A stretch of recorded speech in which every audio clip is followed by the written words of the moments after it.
Heavy wooden doors, more than twice your height, stand shut in front of you. The rectangular sea-worn ornamentation appears in stark contrast to the padlock, carelessly drilled into the wood. The lock turns easily. You hear a click as the shackle pops open. Let's go. A great whoosh of air rushes into the dark innards of the church, as though rushing to fill a great vacuum. In the heart of the city,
a machine stands in the corner, watched over by the figures on the stained glass window.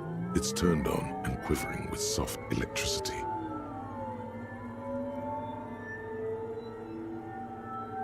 Another radio computer. And this time it's already turned on. These machines sometimes harbor traps, he thinks. Alarm systems and the like. Let's be careful. We should leave. I doubt this place bears any connection to the case.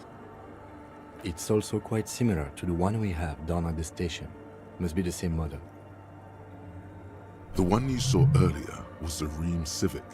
This is the Ream Prefect, a model number RC7024, equipped with a Feld mainframe and a Ream-compatible interim printer. The Ream Prefect is the governmental version of the commonly used Ream Civic model. Although mostly based on the same technology, the Ream Prefect is equipped with better noise attenuation circuits. You see fluorescent play and print buttons on the keyboard. A hatch connected to the central compartment is wide open. The lieutenant says nothing. You see the machine's glowing frame reflected back from his diamond-shaped glasses. You're free to proceed. Behind the hatch sits a cube-like crisscross of filaments, smoldering in the dark like fireflies. Silver tape on the side says, in black marker, log, February to March. Another filament memory. Press play to talk with the repeater.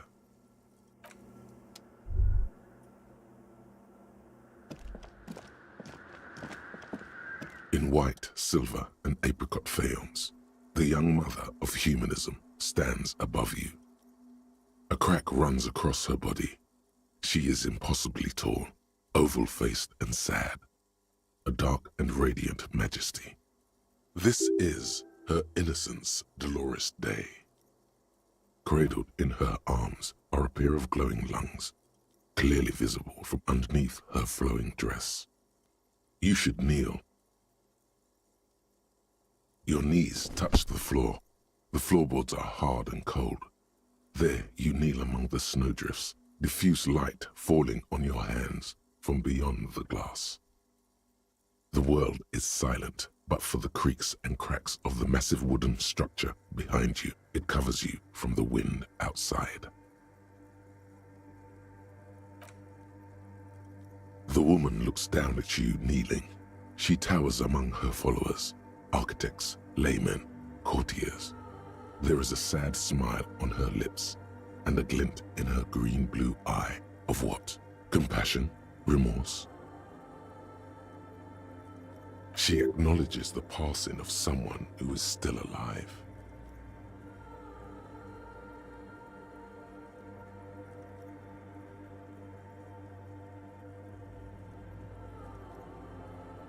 As that soft word passes through your mind, the lieutenant draws an X-shaped cross from shoulder to shoulder.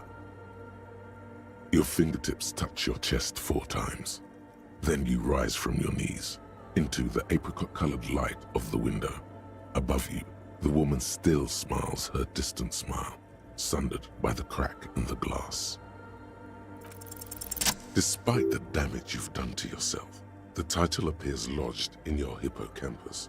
This is Her Innocence Dolores Day, the innocence of humanism, internationalism, and the welfare state. Perhaps the most famous human being ever to have lived.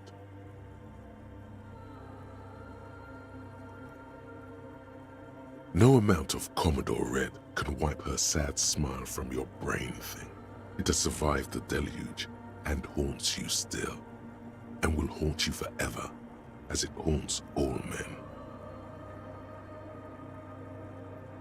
The highest category of historic individual, an embodiment of the world spirit. More, an innocence is elected to office by the founding party, a precedent that has taken place a mere 6 times in the entirety of history. The legal system of the Real Belt is built to accommodate an authentic rule should it coincide with our time. An innocence is infallible. The decisions made by one are not decisions. They are inevitabilities. What would have happened anyway? Only accelerated, packed into decades instead of centuries. An innocence is a continuous, compressed event, a sacred human being. It is an honor and a glory to live when one is in office. No, we are alone. 300 years ago, in the wake of the discovery of this Isola, the Insulindian, by explorers from the continent of Muindi, she is, among other things, the innocence of inter-isolary travel and the connected world.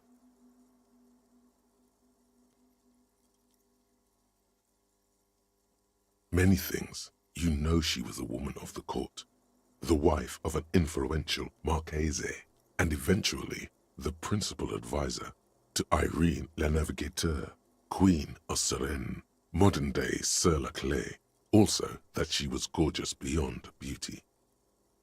Terribly, women of the court were expected to play both contract bridge and chess sufficiently well to prove an interesting challenge to a man. A simple grasp in matters of philosophy, theology, and science was encouraged. She was, by all means, a kept woman.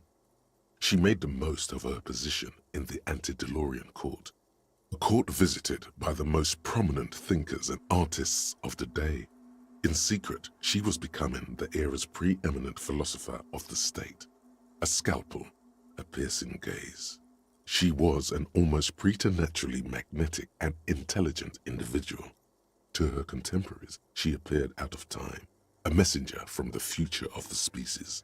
We all fell in love with her, head over heels. Even before she was declared an innocence, her influence was tremendous. It was on her advice that Irene la Navigateur sponsored a number of voyages into the Pale, a costly, often tragic endeavor, ultimately vindicated by the discovery of the new world, the piece of reality you're standing on. She was crowned 2 years after the first expedition returned, setting in motion what is widely considered the greatest era in history, the DeLorean era. Wow, indeed. When her innocence was declared and the queen she had advised for years fell on her knees before her, she was so overcome with emotion that her lungs started glowing in her chest. Bystanders reported golden filaments lighting the already sunlit chamber around her, clearly visible beneath her dress. That is why the lungs are the symbol of love for the cultures of the Riel Belt. As did we all, the lands of the Mesk and the Occident, and even faraway Suprem-Windy, altogether 21 of the 40 Mundial nations of the time, immediately accepted Innocentic rule, even before her crowning. In a city called Advesperaskit in Vesper Messina, her homeland, the name of the city means evening comes, but it happened on a winter's morning, with the canals frozen and slush falling out of the sky.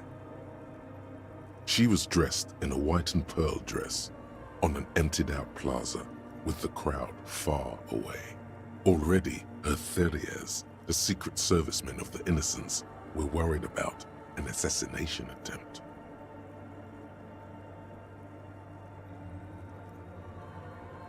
Oh yes, she looked like humanity's young mother, a perfect mother, insultingly beautiful. It was as if her face and shoulders and hands were covered in a soft down of underfeathers.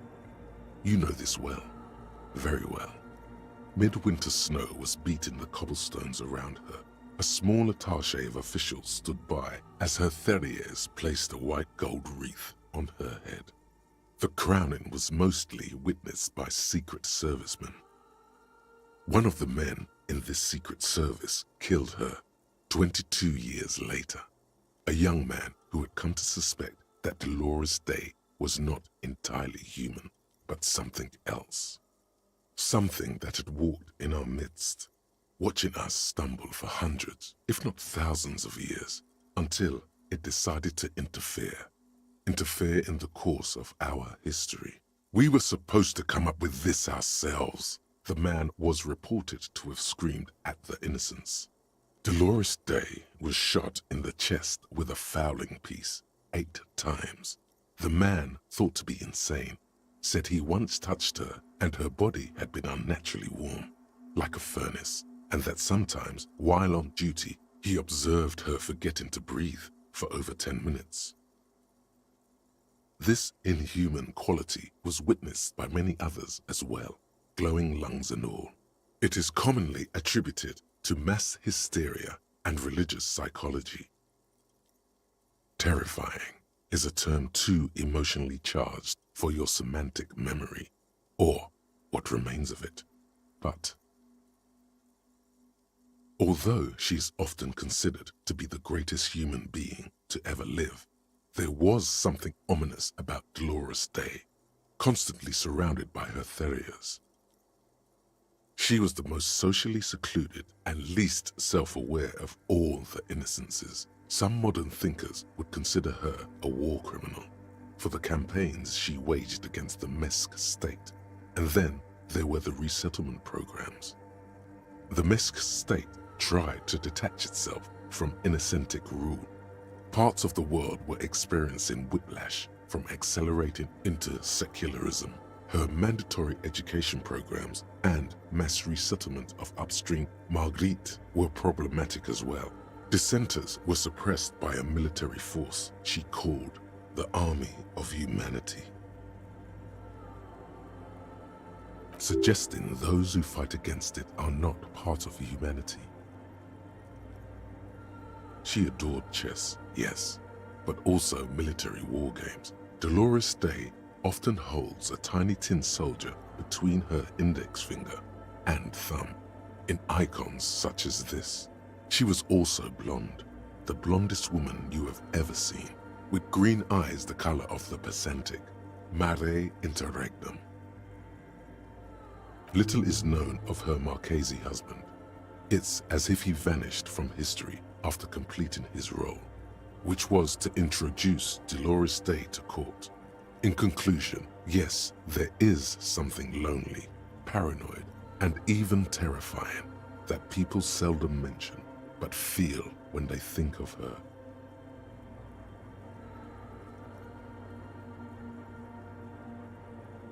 This subtle terror is part of her iconography. Lieutenant Yefreighter, you've stood there for over 5 minutes. What are you thinking of, if I may ask? She's been dead for 300 years. I am almost 1,000% certain she isn't connected to the case. None of this is, in fact. This church, the coast, this isn't a good place to get lost in. Yes, I wasn't sure before, but this must be the DeLorean Church of Humanity in Martinez. It's called the Small Pinewood Church in some records. It's a minor landmark, not easy to find. Most maps misplace it.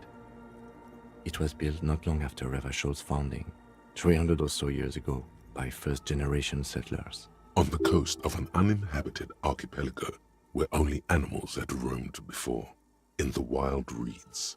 There used to be 7 stave churches on the coast. Les Sept Sœurs, they call them, the 7 sisters. Only one remains. The rest were burnt in the revolution or used for building materials. We should be respectful here, although the building appears to be deserted. I do not believe we'll find anything connected to the lynching here. Something else, perhaps? Respectful?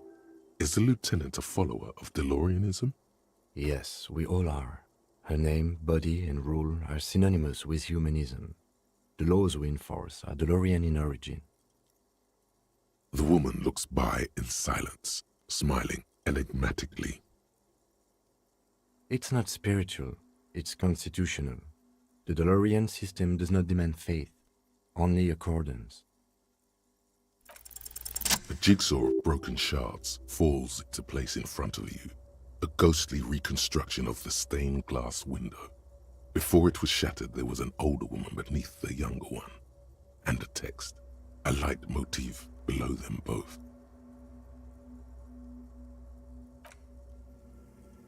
Unknown. A motor carriage? A gunshot? Someone falling into it?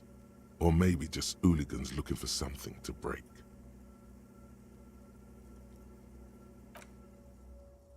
The escutcheon on her throne says, Irene the Navigator.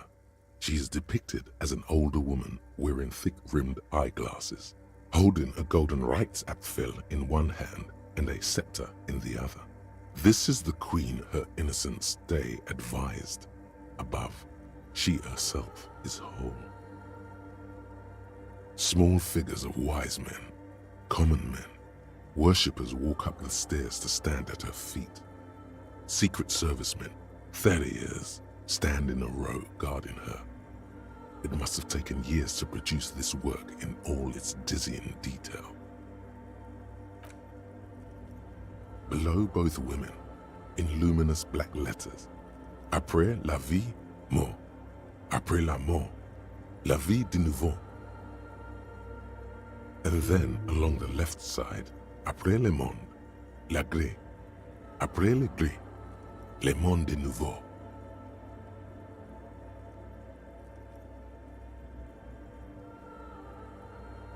After life, death. After death, life again. After the world, the pale. After the pale, the world again. This is the great leitmotif of humanism, a summary of the effect of the discovery of this Isola, the Insulindian, on human thinking, a tremendous sea change akin to finding life after death. Death, life again. After the world, the pale. After the pale, the world again. This exaltation is common in DeLorean sacralism. In the early years, it was even incorporated as the RCM slogan. No more, however. Justice, union, prudence, and force. Eyes cool.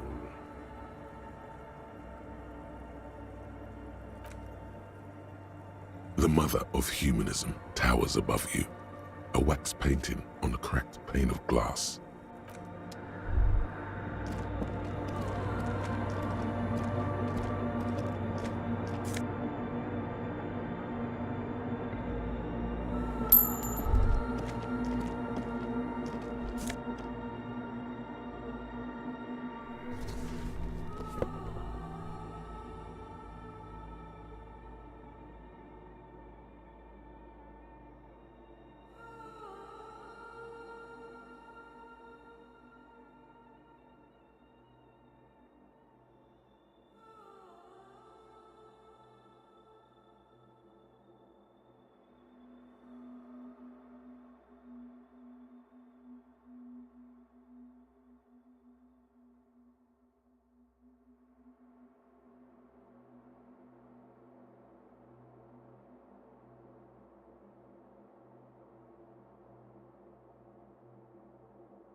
silence in this part of the church, it's almost palpable. All the shifting matter and shuffling of living things is gone. Nothing seems to exist beyond the church anymore. Maybe if you were to stand in just the right spot, even your footsteps would be completely silent. And then it's gone, almost all of it, but for the faintest of hums. It seems the sound here is detached from its source somehow, if not blotted out outright. Truly unusual. You can hardly hear your own breathing. You produce a few muffled thumps, after which the silence feels even more total somehow. Your voice is barely audible, not a howl, but the softest of whimpers. The lieutenant points to his ears and shakes his head. Then he leans closer.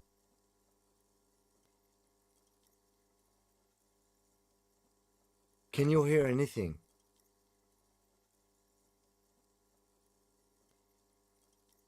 I wonder why the church was built with such strange acoustics. Maybe the church was designed this way to prevent boisterous activity, singing and dancing on its premises.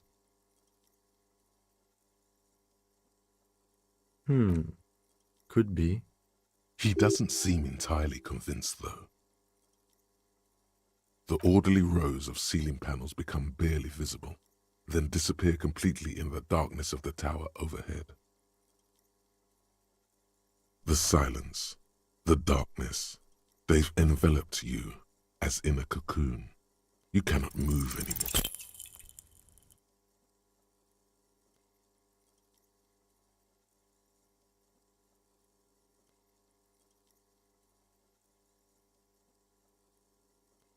Just darkness without end. It makes your head spin. Filled with vague shapes of woodwork, the sense of a great height. There's nothing. You're dizzy and disoriented as you see dark and more dark rising.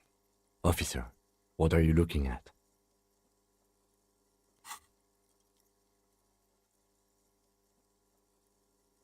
You see something hanging from the rafters, looking straight at you with dark eyes.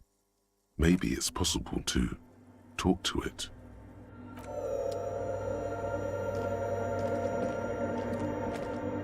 Is that a man? Looks more like part of the carpentry of the building came alive and is now studying you intently. The man leaned forward a little, fixing you with a steady, unreadable gaze, then speaks. Habitual alcohol use has made you into a scared little pussy, Holmes. But don't worry, everything's gonna be all right. You come to the right place.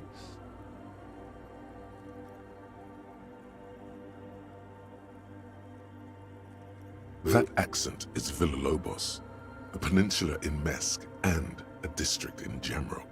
There's a sizable contingent of Villalobos-speaking Mesques in Revachol.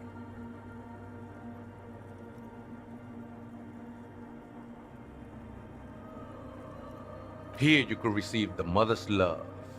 And when you're ready, she will take your hand and lift you out of the despair at the bottom of that bottle.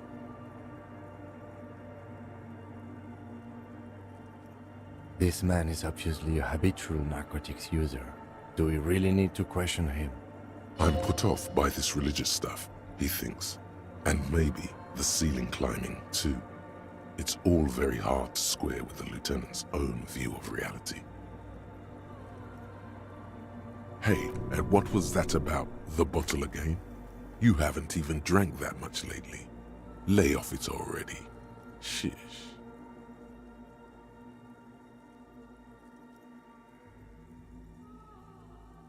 Está crudo, way.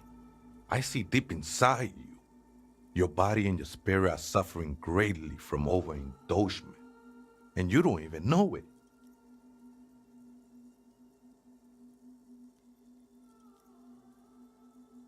Not all of it. I was like you once. You don't know all the havoc El Vino is wrecking on your mind and your spirit. Necesita parar, homie. You know, actually, since we're here, you may want to pay attention to what the ceiling climber is saying. Look at these crazies. What is this shit?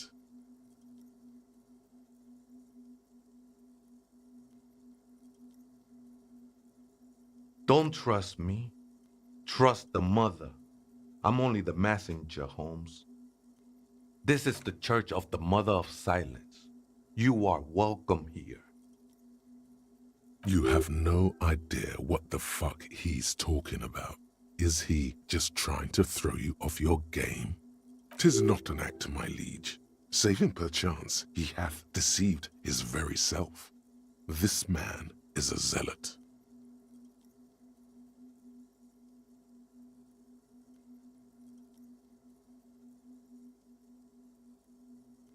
Never known myself to be a crab, but if that's the name you got for me, I won't stop you from using it. I always thought of myself more like a flame, flickering along the rafters and beams. It may be that I gotta work on my technique. That's not the only technique he's working on. Look at those carved sculptures. And is that a satchel of tools over there? Sure am. Whittling wood used to be something I just did to busy my hands. Now I use those same hands in service of something greater than my own restlessness.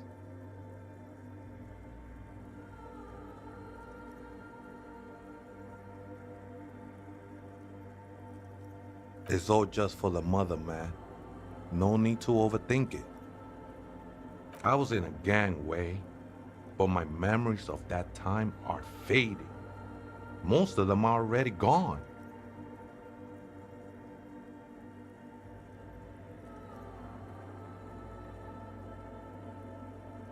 That's not really the point, I say. You gotta give yourself over to service. Service of the mother, that is. Do you remember your name, sir? Tiago's my name, but those syllables don't mean much to me these days. A name isn't just your identity, but also your place amongst your fellows, your place in the world. I ain't got no use for such a place anymore.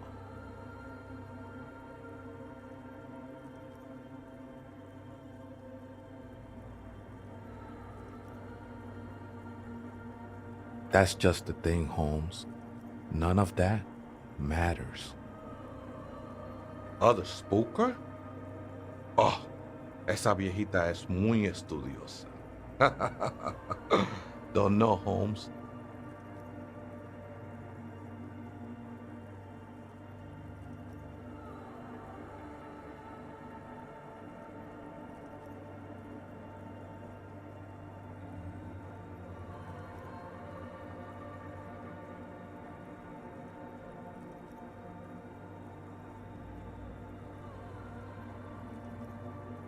The Aita is Grandma?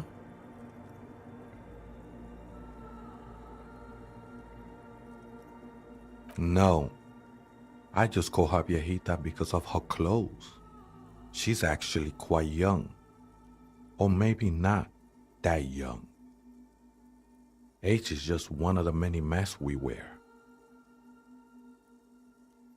That's what I said, Holmes. Don't really follow her comings and goings. Just see her typing on her computer now and then.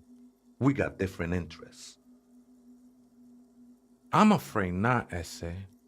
You just have to wait until she comes back, or... This is a special place. There's a perforation in the world up there. A way out into nothingness. This church was built around it, for purposes of veneration. I circled it, nurtured by the silence bestowed by the mother. One of these days, I'll be pure enough to go drink from it directly. No. There's a new god in town, and she can't be painted or sculpted, because she has no limb or even a face. She is the end. She is a cavity in the dark beyond sense. She saved me, but I couldn't describe her to you. No one can, Holmes, and no one ever will. I think they were. A long time ago, I had to shed them like skins to get closer to the center of the silence. You could have them. I don't need them anymore. I will be incinerated, but not destroyed. Finally, I won with the state of the world before reality began. That sounds a bit like substitution behavior, no? You know a thing or two about that. It's not like that at all, man. It's just faith and joyful service. Too gleeful, those words. He is lying. Not to you, to his very own self.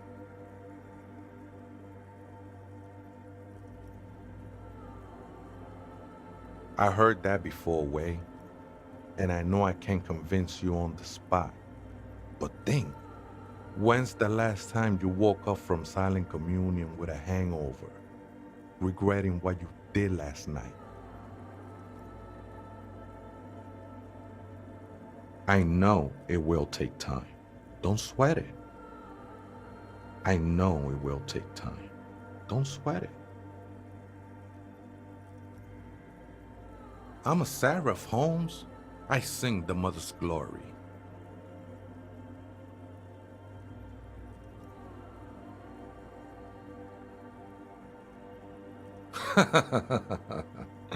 I don't mean literal singing, Holmes. This is the mother of silence we're talking about. It's the singing of a burning heart. You may be thinking, but fire crackles. No, Holmes. That's the material that's burning. The flames themselves are without sound. Hard to say. I think I did some construction work here, back when I still had material worries. Up there, I realized what the true purpose of the church was. Been spending a lot of time here ever since. The past is nothing to me now, Way. It didn't belong to me. The sinewy figure lingers on the wooden beams, blending into the shadows. Police raid a while back. Did you witness it? Not really, or at least I don't remember much of it anymore. The mother's love has done its job. That's what's so great about the mother. It lets you forget about everything. It looks like he truly doesn't remember.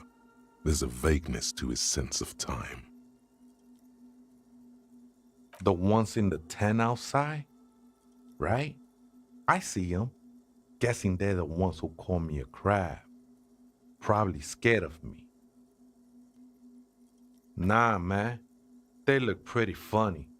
And I don't harm no one anymore. Anyway. Why not? They wouldn't bother me none. I'm usually way up there, imbibing. Ain't no music on earth that can reach where I go.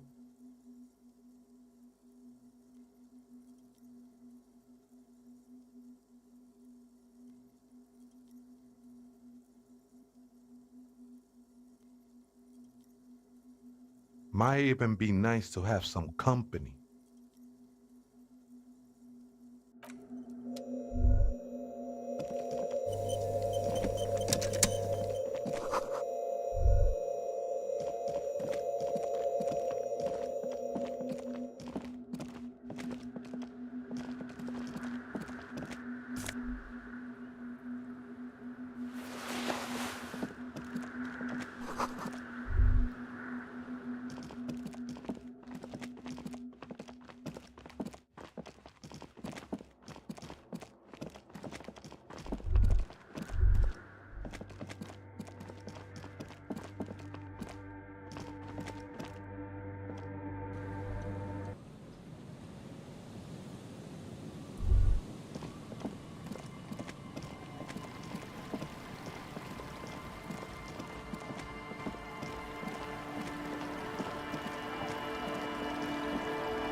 Hi again. So, how are things going? Oh yeah, that's a... If you don't know what the founding party is, there might be a way to mask it with minor demagoguery.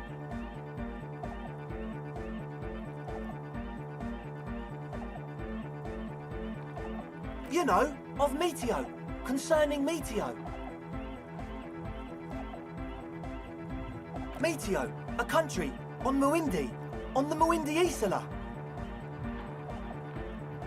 One of the poorest of the first world nations today, but once a great ancient civilization. Capital, Tilakos by Percentic. Come to think of it, I've never really looked them up, you know. I can't give you a precise definition, but they're a very powerful religious organisation. Yes? And? What happened? Oh man! Who is he? What did you think?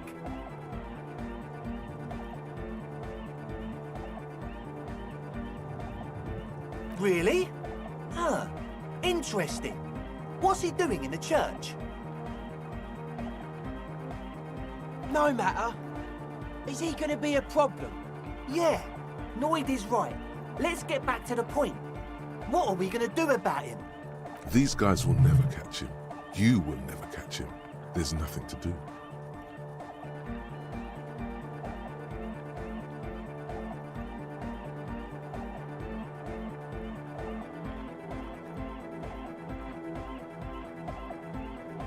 I don't know, man. Doesn't it feel like a major hindrance to you? A spooky guy climbing around when all the guests are trying to have nice, friendly hyper time? I guess it's not a massive problem, now that I think of it. Everyone is welcome to dance till the morning light! Yeah! Maybe. I guess we'll figure something out. Okay, but what about the other spooker? The one in Grandma's clothes? Did you see her? But she's in there somewhere. Has to be. Have you tried investigating the machines? Anyway, do let us know if you see her. As always, we'll be right here, waiting patiently for the news. Yeah!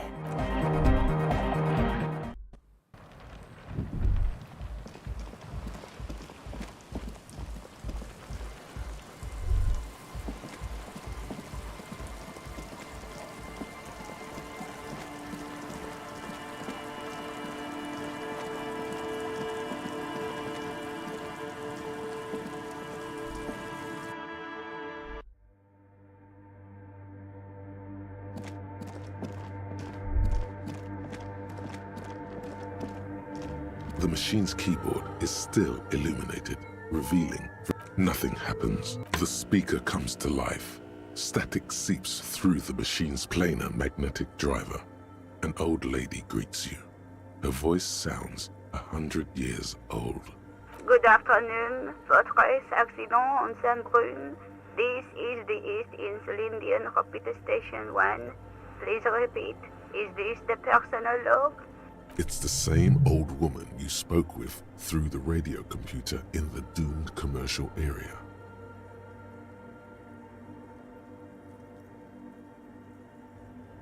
Good. Please repeat the password. Let's look around. There's no use trying to guess the answer. Maybe he knows something. Received. I will register this login attempt. Fortress Accident, is there anything else I can do for you today? Good, thank you. Please repeat, is this the personal log? I have two machines registered to this company name in Martinez. One on Saint-Brune, the other on Rue de Saint-Ghislaine. Saint-Brune, that's the church. And Rue de Saint-Ghislaine? That's the doomed commercial area. Anything else I can help you? Goodbye. The machine's keyboard is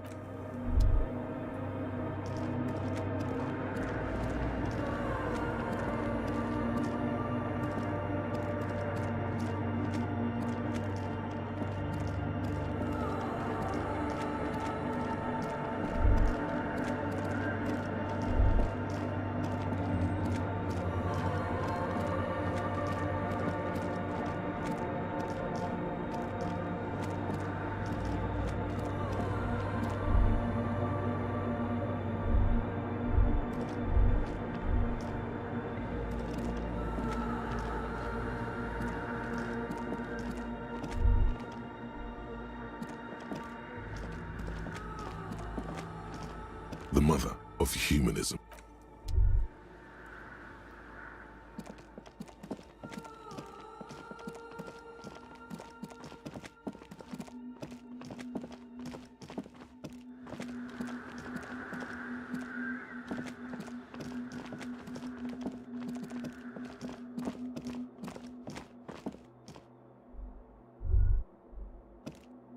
Yes?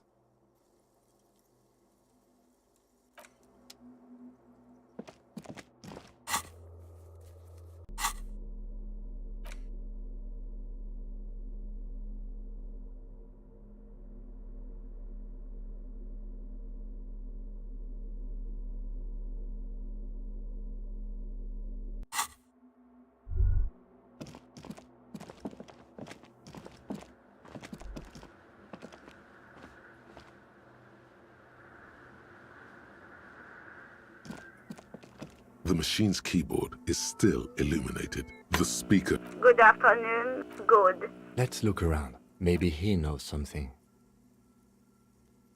Précis. Votre exact. Goodbye. The machine's keyboard.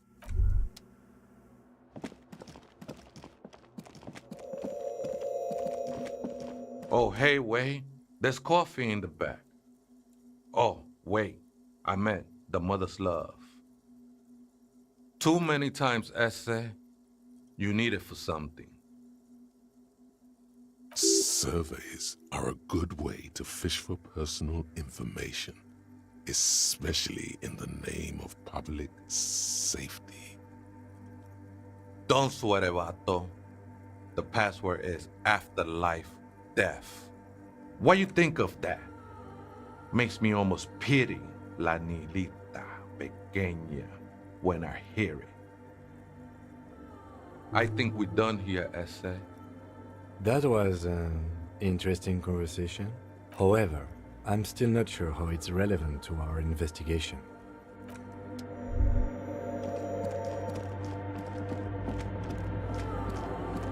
The machine's keyboard is still the speaker. Good afternoon. Votre good. Please repeat. Good. I have unlocked the filament. After ending the call, please press print to access the filament. Votre accident. Is there anything else I can do for you today? Goodbye. Votre accident. The machine's keyboard. The printer prints out a long text document with dated paragraphs. It looks a bit like someone's journal.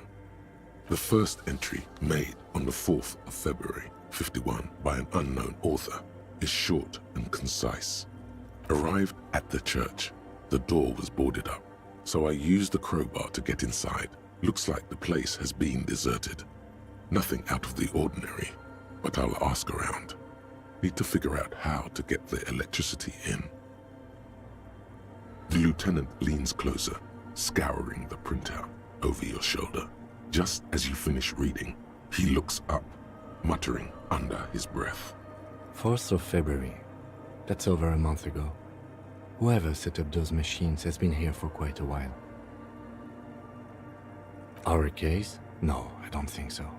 It must be some local eccentric. 6th of February, 51. Had a little chat with the local fishermen. Said I shouldn't go near that place, that the church was spooky and ridden with narcotics. It's a little spooky, all right. Still haven't figured out the electricity. See? Even one of the spookers themselves says it's unnerving. What was that about narcotics? This could prove to be interesting. 7th of February, 51. Finally got the electricity in. Next on the agenda, a new antenna. I'm thinking ESCA series, something advanced. Why would anyone need any of this equipment here?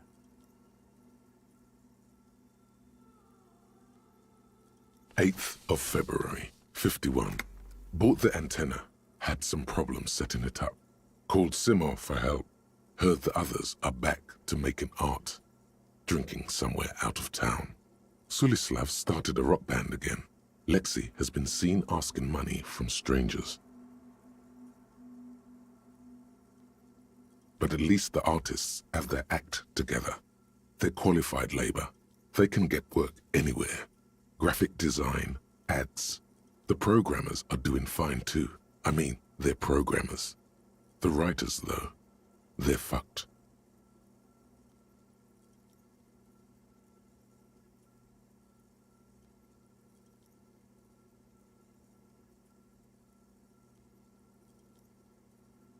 I just have to find out what caused that data loss and be done with it. Still don't understand how it managed to wipe out the backup, when the backup wasn't even connected to the front. I know. Everyone thinks it's impossible. They say I must be lying. I'm here to set it right. Seems like something to do with radio computers. Unfortunately, I don't know enough about them to understand what the author is saying. Something about the backup data getting destroyed, and how everyone thought it was the author's fault. Let's just keep reading. Her friends? Colleagues? She must be quite educated if she knew how to set up all this machinery. 12th of February, 51. Brought some food from the grocery store. Apparently, there's a strike going on in the harbor. Definitely not happy to see the Martinez people again. Everything's now set up in the church. Going to start working tomorrow, 8 a.m. The strike. We are nearing the date of the murder. Keep reading. I'm interested now. I want to know what's that radio anomaly that sent this person here in the first place. 25th of February, 51. I've been sending data up to Lintel for a while now, trying to recreate the data loss, but nothing. Didn't even feel like logging in, the disappointment. But I did discover a curious audio-spatial anomaly at the back of the church. I've named it the Swallow. It swallows sound. Need to get some mics. Is she talking about? 28th of February, 51. Yes, the first recordings confirm that the swallow is real and I'm not just losing my mind. It's a pillar of silence with a diameter of approximately 3 meters. Seems like the higher I go, the less I record. This might be a coincidence, or it could be connected to the data loss that led me here. The pillar of silence. She is talking about the silence. Is she suggesting it's more than just an architectural quirk? The lieutenant doesn't answer. He follows your gaze, studying the basins. The water shines in them. No ripples. March 51. Some kind of young disco men have appeared next to the church. I've been trying to record the silence to find the epicenter, but now it turns out I've also been capturing the future of dance music, one neo-disco song over and over again. Fortunately, the song is so monotonous, I was able to devise an algorithm to factor it out. The other day, one of the disco men came in. Before I could even say hello, she got scared and left. Good, I don't want anyone distracting me from my work. The girl on the ice? Sounds like her, yes. March 51. I got a call from the repeater station. Someone has tried to access the radio computer in our old office in Martinez. Can't do anything about it. The storekeeper still doesn't want to let me inside the building. Thinks I'm part of some kind of curse. How Martinez of her.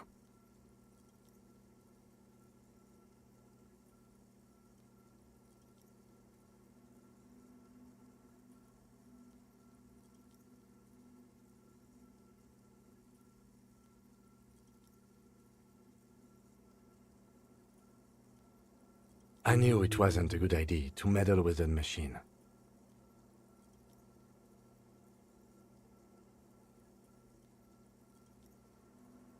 No.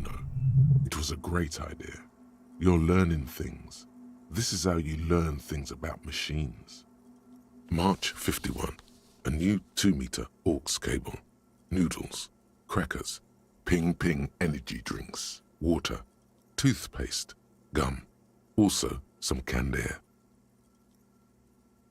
Your reading is interrupted by the sound of the church door opening. A strange woman makes straight for the radio computer.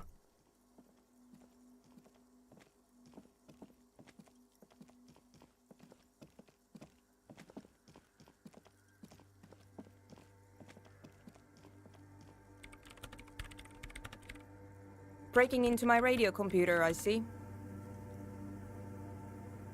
I do apologize for the intrusion, madame. We are with the RCM, you see. Well, you won't find any music venue organizers here. It's just me and my computer, and it has been this way for weeks. Now please give me some room. I need 2 seconds to see that you haven't destroyed anything. We should talk to her after she has rebooted the machine.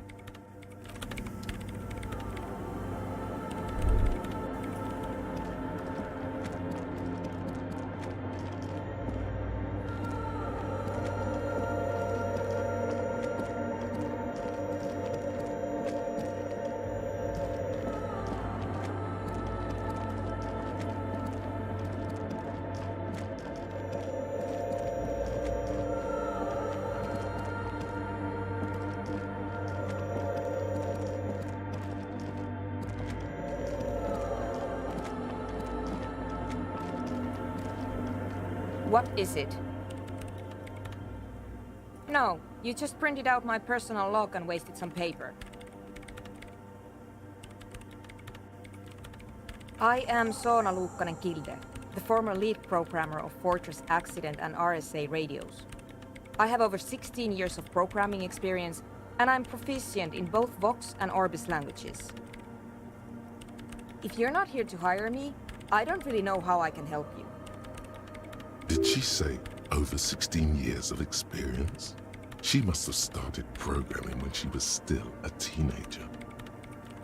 Nope. Yes. No, you're right. I'm not. I brought them here. These are my machines. Please don't touch anything.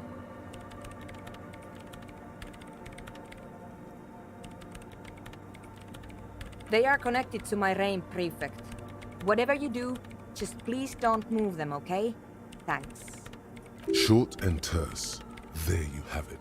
Whatever she's using them for, they're hers. I'm working.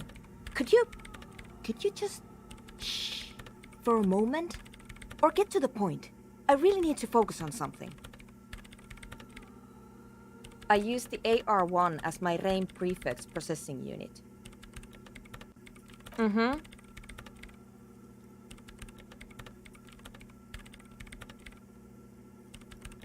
Yes? You really don't know anything about radio computers, do you? All right. Well, all radio computers perform operations up on air. So in order to gain more processing power, you need to invest in a good antenna. On the front, the unified front of radio waves, licensed and controlled by Lintel in the East Insulindic region. It's all around us. That's what on air means. Like love. I guess it is. So far I've been quite satisfied with it. Martinez is an unstable region with bad coverage, and the operation has been surprisingly stable. But it's not the cheapest one on the market, so I wouldn't recommend it for your regular red tape operations. Fraser 1000 is a foolproof line for civilians. Anyway, you should do some research before you decide to buy anything. Ask around, compare the prices. There are many milieus dedicated to that sort of thing. So you do know something about computers. You're right. Prefect is used mostly by the government peeps. No, I don't. Because I needed something good for my investigation, and RAIM Civic is widely agreed to be below all standards, so I had to upgrade. Besides, owning a RAIM prefect isn't such a big deal anymore. No, actually, it is kind of a big deal. You don't see REAM prefects in every police department, for example. I know a friend of a friend who used to freelance for the Coalition. I was actually aiming for the military-grade RAIM Rational series, but couldn't find one. Prefect is mainly based on the same technology as RAIM Civic, so it's kind of a rip-off. But it does have better compatibility with newer antenna models, so I won't complain. Great. What? I hate it. I bet she hasn't even heard it.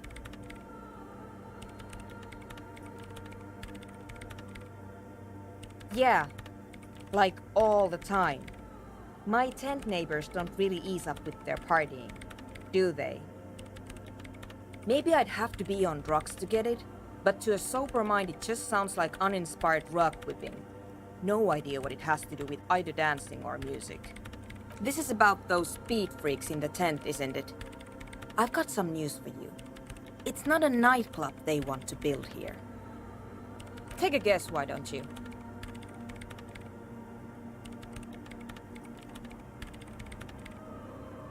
Bingo! That's exactly what they're up to. Ah, wonderful. Now this house of worship is also going to be a drug lab. Always something fascinating happening in tents.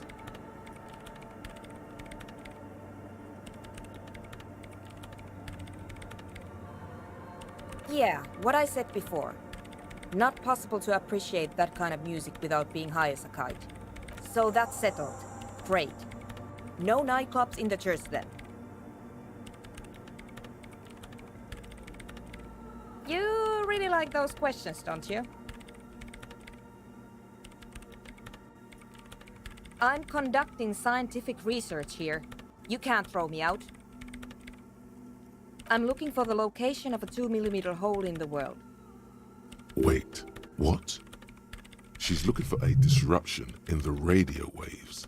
That's what her personal log said. The lieutenant raises his brows, but doesn't say anything. Yes, that's what led me here. But I suspect it might be something a bit more complicated than that.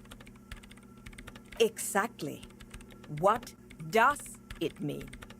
Up to now, it has been impossible to say what it is because it's impossible to measure nothing. What do you think it is?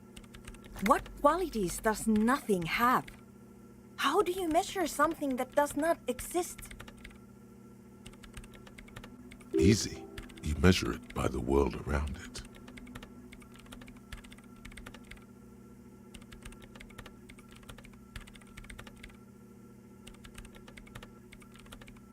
Exactly. Very true. That's what I've been aiming for. That's why I have those basins. I've tried using hydro transducers to record the silence. To find out where it begins. Hydrotransducers. So that's what those water basins are. Devices for recording sound through water. But honestly, it's not progressing very well.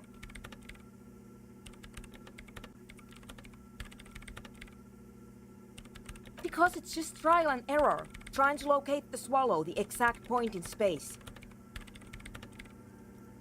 And I don't have a... You know what? It would be really helpful if you could just stop talking and let me work. Somewhere underneath those roof beams, I assume. There's this place at the back of the church, a place where all audible vibrations seem to decease. I've named it the Swallow, and the higher you go, the less you record. The Pillar of Silence? Are you sure it's not just an architectural quirk? Maybe, but it's oddly close to the physical coordinates of the data loss that led me to this place. I know. No, I don't. Great, thanks. The Swallow, you mean? What about it? Because it's just... And I don't have a... Great, thanks. Why does art inspire you so much? Excellent question.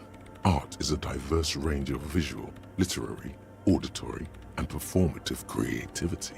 It's an expression of imagination and technical skill.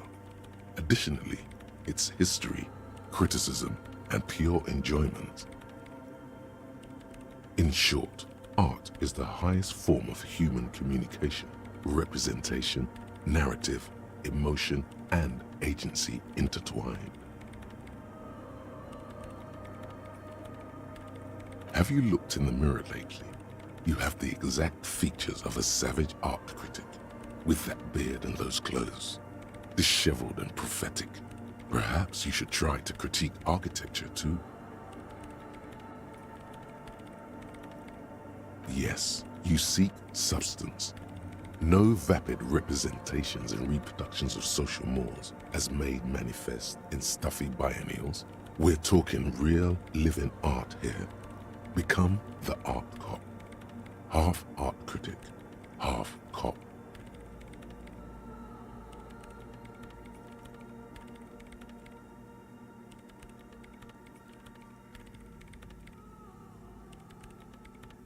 Exactly. It's not only your duty to only catch the criminals off the street, you must also apprehend criminals of the printing press and the gallery, the trite and derivative artists and writers of the world.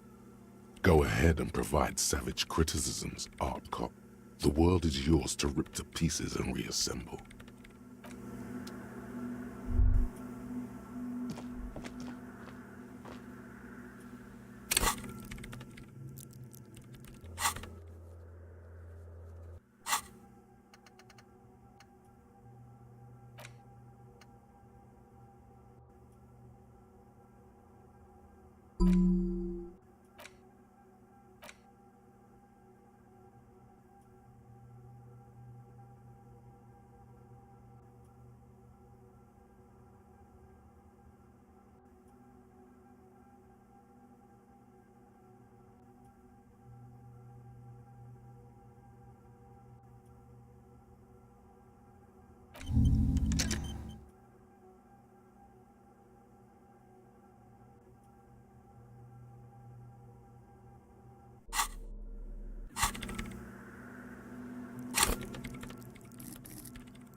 The shaggy-haired girl kneels on the sea ice. She looks up as you approach. So you talked to my associates, right?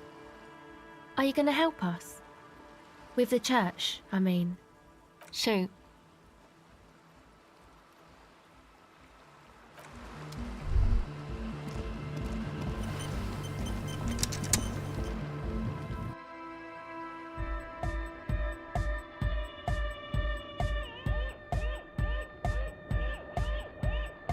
A young man with peroxide. Hardcore! It's hardcore! Skibbity, skibberdanger. I am the rearranger. Could there have been a right way out of this garden of forking paths, you think? The young man with the tape recorder acknowledges your return. This is hardcore. Hardcore! Hardcore to the mega. Internally coherent. All core! All right! Yeah! He furrows his brow as his very large head traces the sublime invisible movement of the music in the very real air of the stuffy tent. Hardcore! Ah! Is it though? But is it? I mean, really?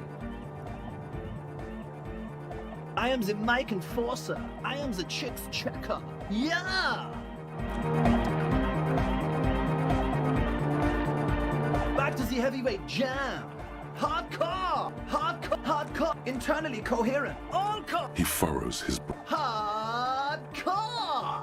The question is, what is the question?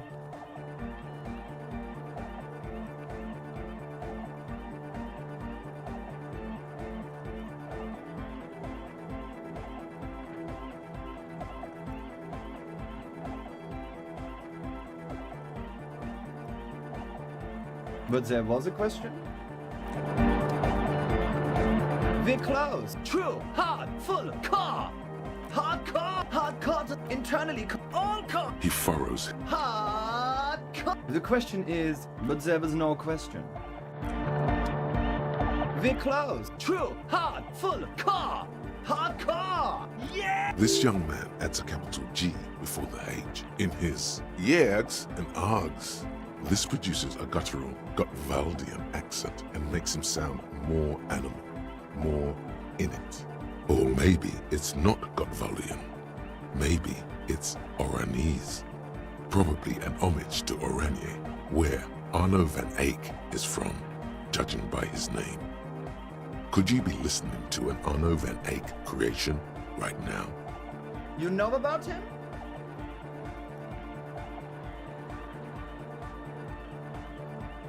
You know Van Eyck? Good, good. The Advent? So you had a talk with Andre, and now you want to discuss things with Noid. Good.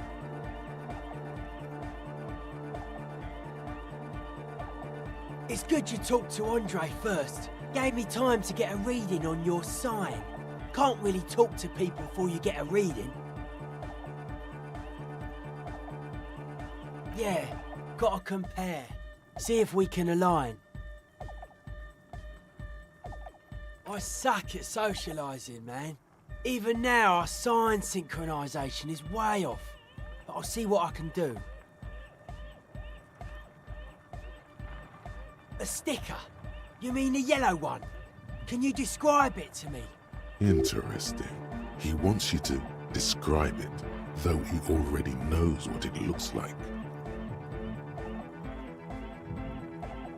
Seems like my creation has found its way into the legal bureaucracy. What did you want to ask about it? Simplicity was brought to us by a classical solarist modernism, but that was a tasteful, harmonious simplicity, right? Well, hardcore is not tasteful or outwardly harmonious. It's a warning shot. This will be dangerous. The echo of man's loss, haunting him.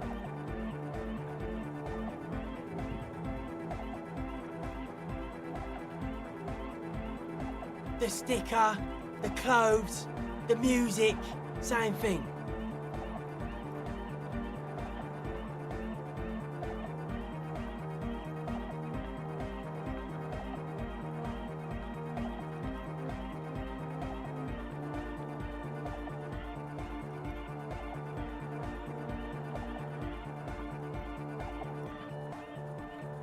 Not alone.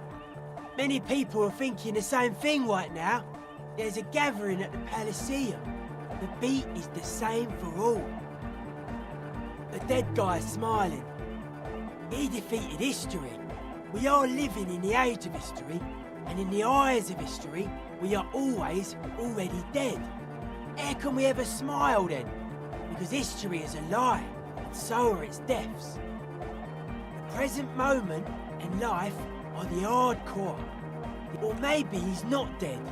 Maybe he's just really ecstatic about the beats. Or drugged out of his mind, come to think of it.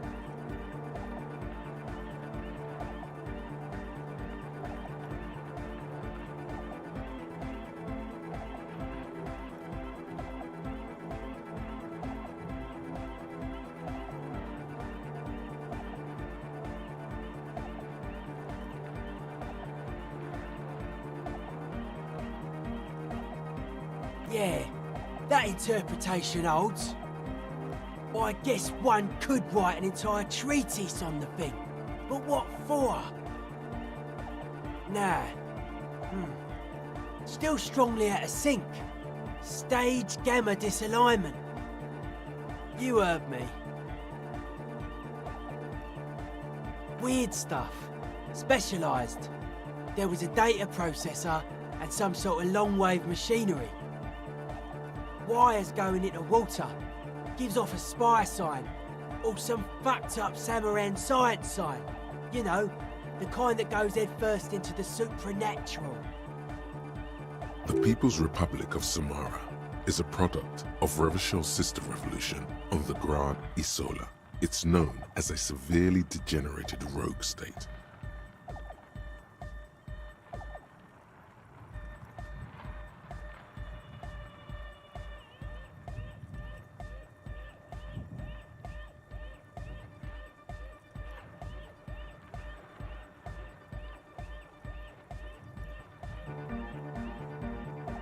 Nothing's wrong with it.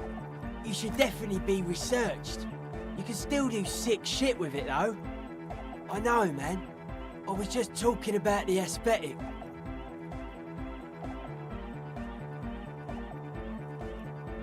Most of it doesn't exist, but there's also stuff that isn't allowed to exist, because the moralists think it's too dangerous for the plebs.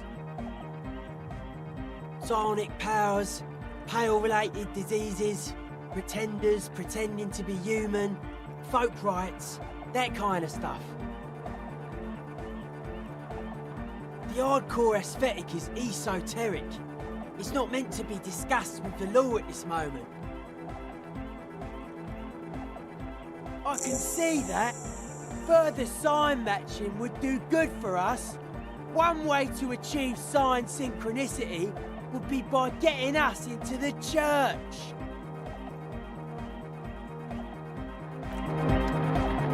Hi again. So, how things go? He's a quiet man.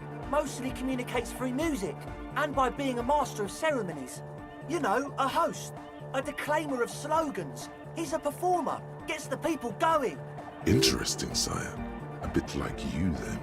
An MC for short. Well, he's just kind of here. I don't really know how to communicate with him. Yeah, sometimes, when I stumble and find my way into his centre, you have to hear a lot of hardcore to the mega first though. The man smiles mysteriously, choosing to let the beat speak for itself. I get it. He's a puzzle. Goodbye, officer. We're close. True. Hardcore. Hardcore to the mega. Here comes the night. We're close. True. Hardcore. Hardcore to the internally coherent. Good morning, yeah. 1, 2, 3. Yakokata, the place to be.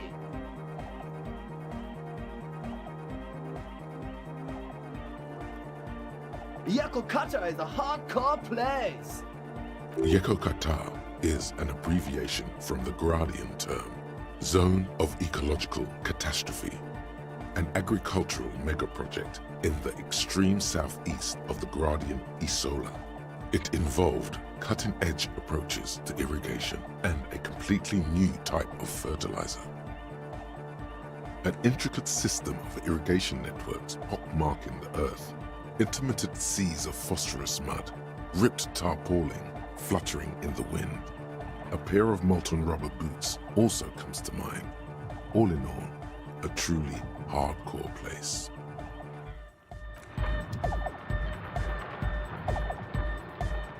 We're close. True. Hardcore, internally coherent.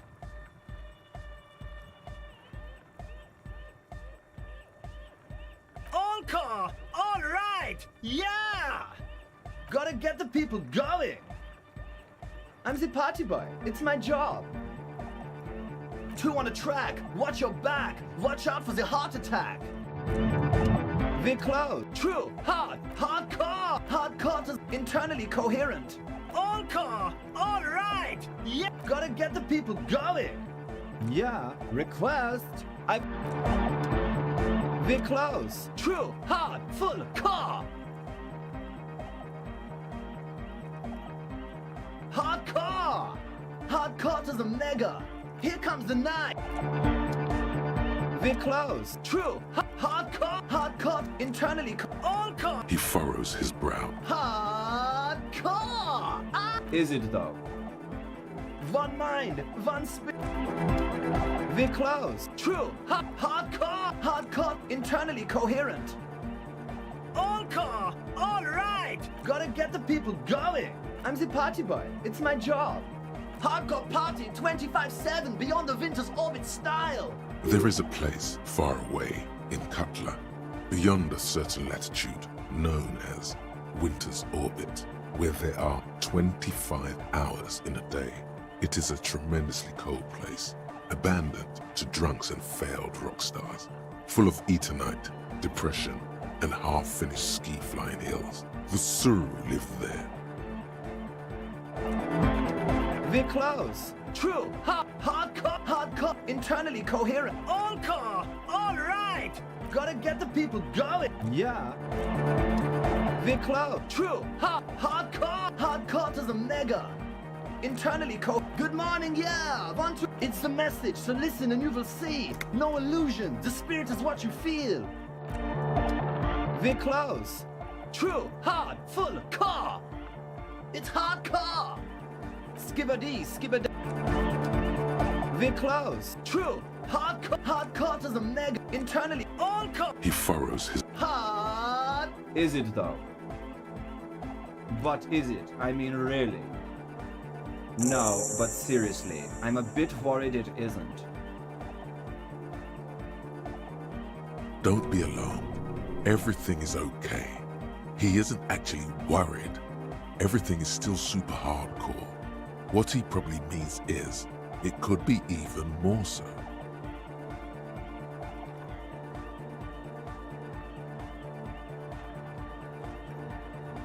Lungs are for love! Love! In a woman's lungs. Lonely as I am, I'm not afraid. This strange, damaged feeling grows on and on, 'cause I've never loved someone like you before. A dopamine surge accompanies the words. It feels like electricity flowing down your scalp, dissipating into your neck. Feels good, like a spark of life in that moribund sponge you call your body. Lungs are for love! When Dolores Day was anointed innocence, her lungs started glowing through her body. For the world loved her, and she loved it back. Yeah! Why wouldn't they be? Are the lungs not the place where you hold the breath of your soul?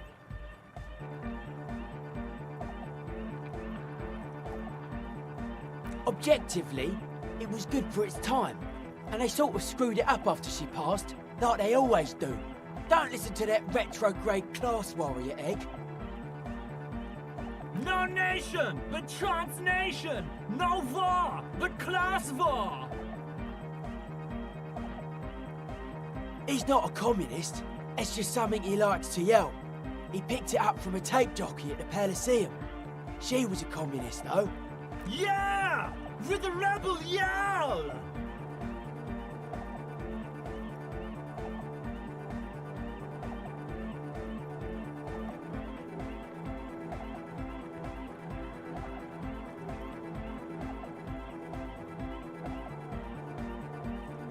Don't be a lunatic. Of course he isn't. Jermaine here just yells random things. Odds are, Yeah! Revolution imperative! unless you were thinking Revolution imperative right now. Anyway, that's fucked up, man. Lying like that. And a cop, too. I could be a communist! If you want that, do you want me to be a communist? Please don't turn him into a communist. Oh yeah, turn him into a communist. Come on, it would be super. Aye! Communism rules the nation!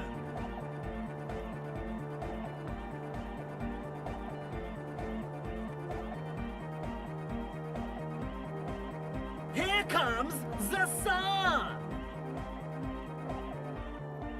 Dark hardcore! Jermaine Egghead! Basically, yes it is. There's nothing wrong with it. I'm still in love with the hardcore. Sometimes I just feel like anodic music is in its infancy, you know? For example, take this Arno van Eyck jam I've been pumping for the last months, and will continue pumping for the rest of 51. Isn't something holding it back from being hyper? It's like it's only ultra. I think it's super hardcore, but you're right. It's not hyper hardcore. If anything, it sounds a bit proto, like it's not fully formed yet. You might be a moribund alcoholic and a failed cop, but you are pretty certain of... Wow! Culture cop! I think you might be right, but how could it become hardcore then? I know it in my heart, but cannot think it in my head. If this is not hardcore, how could anything be?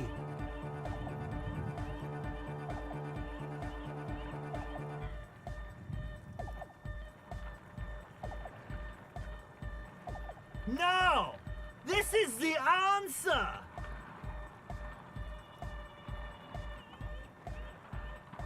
What?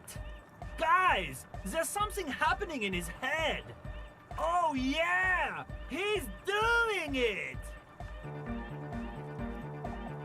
But you're not.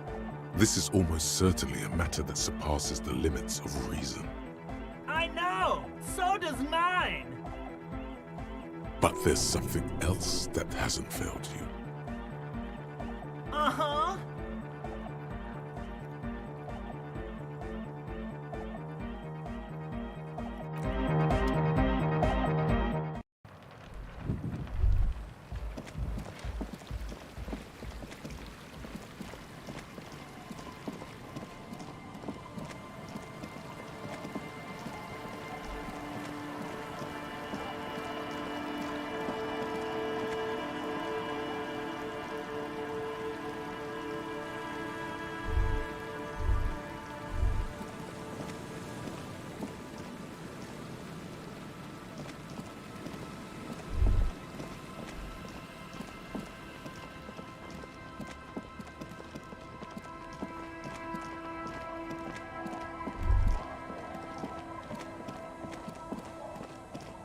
A drop in temperature, an easy flow of air, an empty street. Before you, a thoroughfare unjammed with lorries.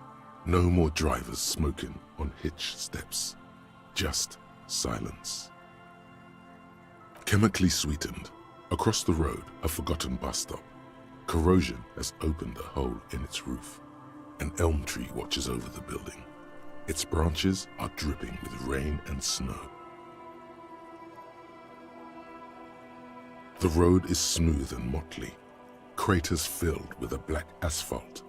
The asphalt, first laid, is grey already. A row of tenements are under construction in the distance.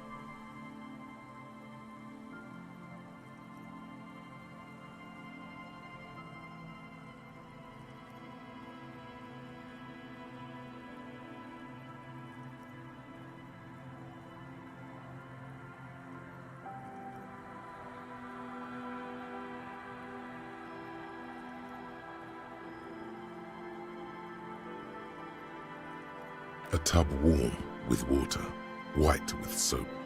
A man bathes while radio waves transmit the lottery numbers. 4, 18, 21, 4, 1.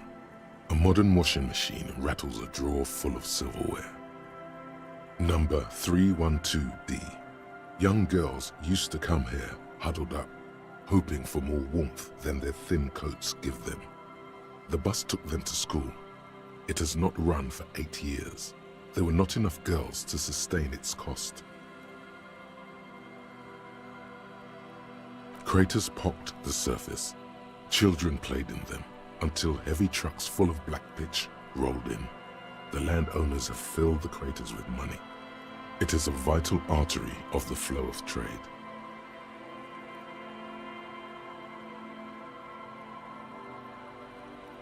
The wind moves the aerosol. A detective stands behind the boom barrier. A breeze moves a curl of his hair.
Rust peels off the bent iron posts of the swing.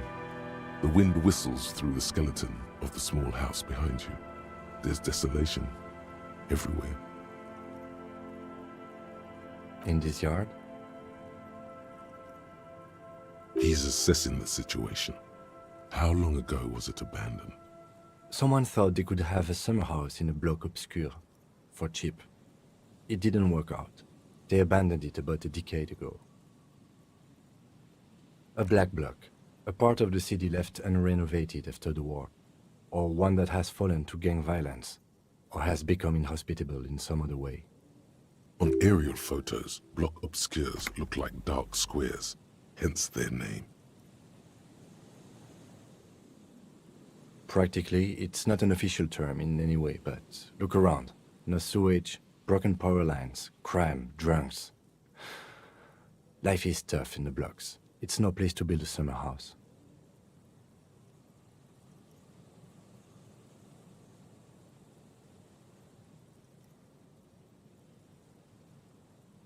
Yes, and you picked it up as part of the Jamrock Shuffle.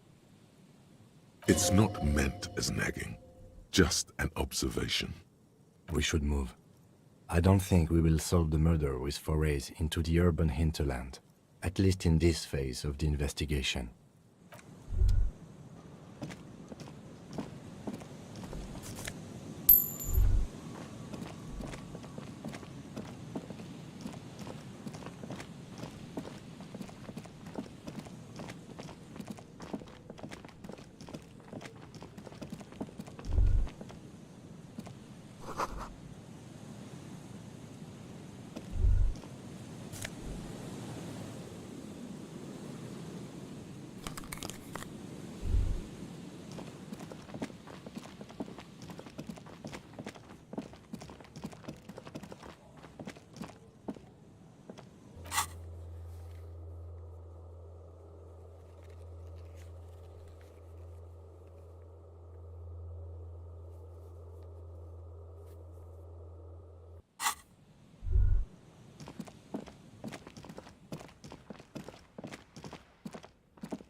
There, working class drunk.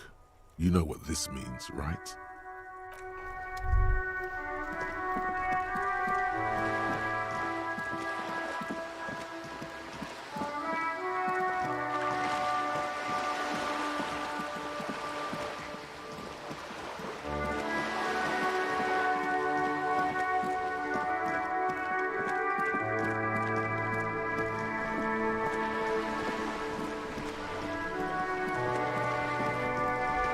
You're back. Good. By love, you did. She is memorizing your badge number. Pleased to meet you, Lieutenant W. Freighter Dubois. I am glad to see a man of high qualification. The situation is precarious. What can I help you with, Lieutenant Freighter? How about you share your information on the lynching, now that you've seen his badge? The goalposts have moved, Lieutenant. In the absence of the badge, I have informed my employer there will be a probe. I cannot rescind that promise. To my knowledge, the drivers are still at the roundabout. I will tell you everything I know when you've finished with them. My plan is to share information. The only way to do that now is by telling my employers you've kept your end, which I hope you will, because let me tell you, we are in dire waters. Meaning, the information she has will raise the stakes in this game. The sooner the probe is finished, the sooner I can share crucial information with you. Now, is there anything I can do for you in the meanwhile? Tea, perhaps?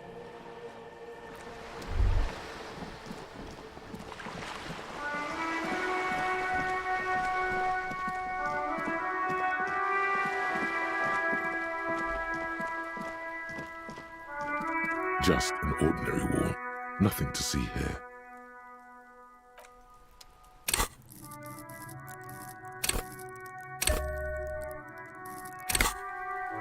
just an ordinary wall. Nothing to see here. Yeah, why? It's a wall, an ordinary wall. Why must we stop to look at this wall every time we pass by? We have business to attend to.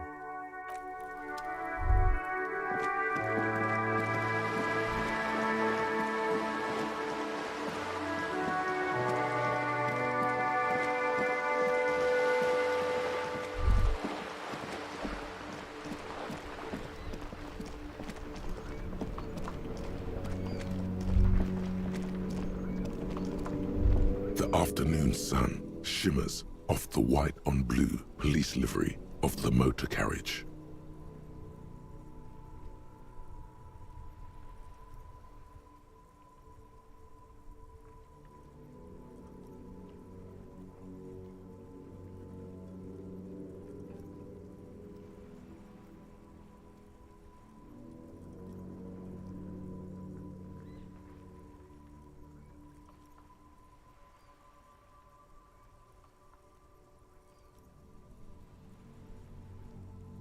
Do something important? Something murder-related? There's always something important. Doesn't mean you can't take a moment to admire this piece of machinery.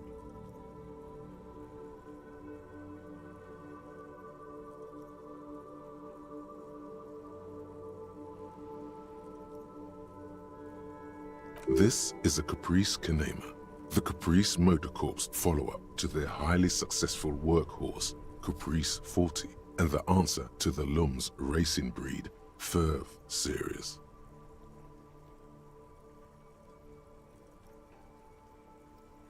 With its air-cooled, rear-mounted 12-cylinder compression ignition engine, driving the rear wheels through a 4-speed manual gearbox, the Kanema is able to reach 100 kilometers per hour in 13.5 seconds, and go on to a top speed of 180 kilometers an hour.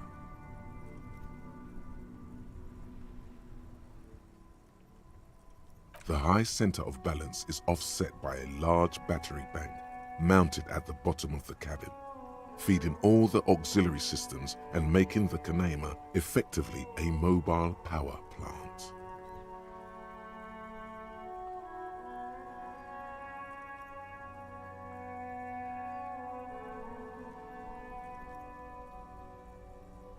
Due to a quite steep price tag, it is very unusual to see one in police livery.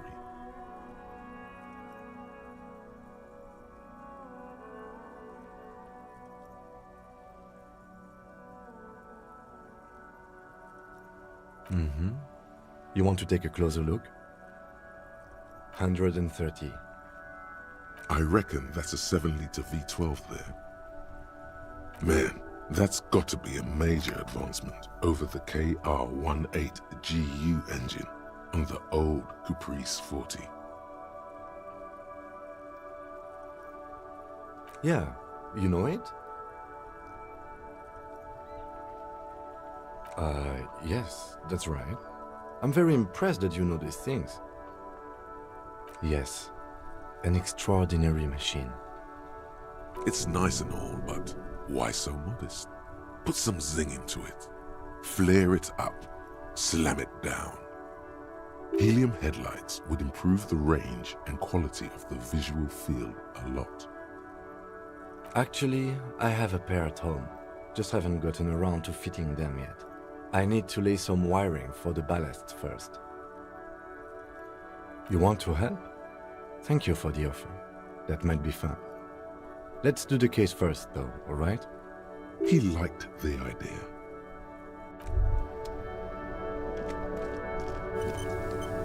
Still here, stuck in this damn jam, my man.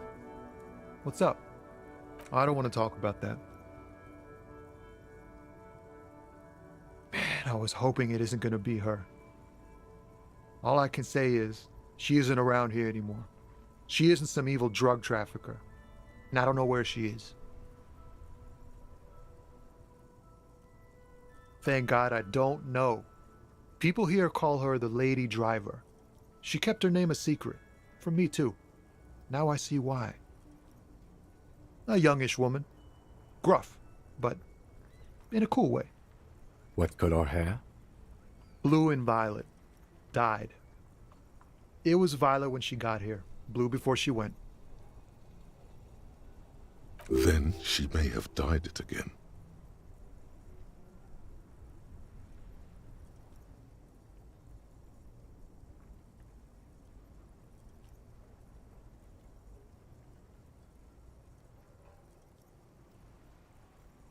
A friend? An acquaintance. I don't know. She was the only person in this damn jam I could talk to. She's someone I don't want to rat out to the law, okay? I didn't, man. I told you I was hoping it's not her. That she wouldn't be mixed up in it. He still is, hoping. It's just wishful thinking on his part, not trickery. It's true, we would of course a lie, but a kind heart is tricky. Bah, emotional rhetoric. He knew something and he didn't share it with you. That's a fact. Damn, I don't want to... Please just let it go. Whatever she did, it can't be that bad. She's not a bad person, I know that much. We can't just let it go. It's part of a police investigation. That's how it always is with you, isn't it? All part of the investigation. The girl's troubled. If you hunt her down, she may not survive it. I can't have that on my conscience. It won't come to that. We won't pursue her on this. This is information only. I don't believe you.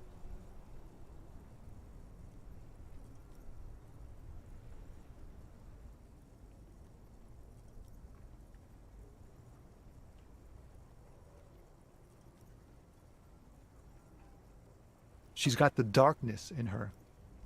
That young person's darkness when you think it's all over. And you're looking for a way out. She shared this with you? Yes. Which is why I don't want to snitch on her.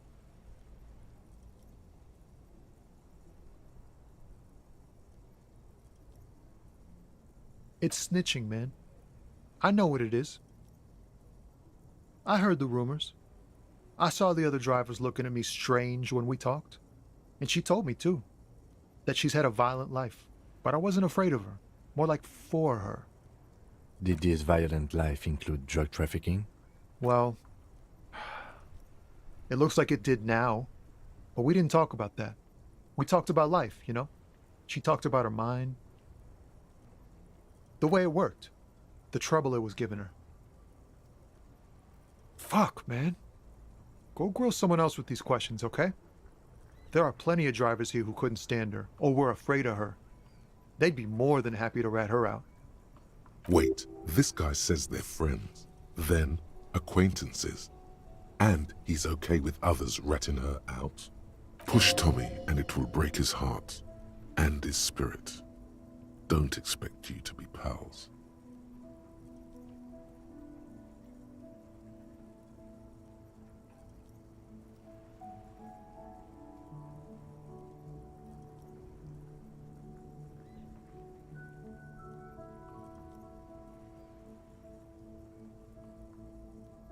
Thank you, friend. Wow, this makes me feel like I should pick up smoking again. Would help with my rhymes, too. Your best verse? You don't even have a bad verse in here. Just tumbleweed and liquor stains. Wait, no. What are you doing? That's brutal, man. But you know, time will... No, stop. He's already mortified. That's, In the name of God, what are you doing? Yeah, I get that, and it's cool, but... Yeah, I get it. These are your rhymes. They're from your life. Doesn't matter if they're robust, they're honest. So, thanks, man. He's not lying. He liked the end. Yes, and I also thank you for stopping. We have a drug investigation to return to. How about we do that?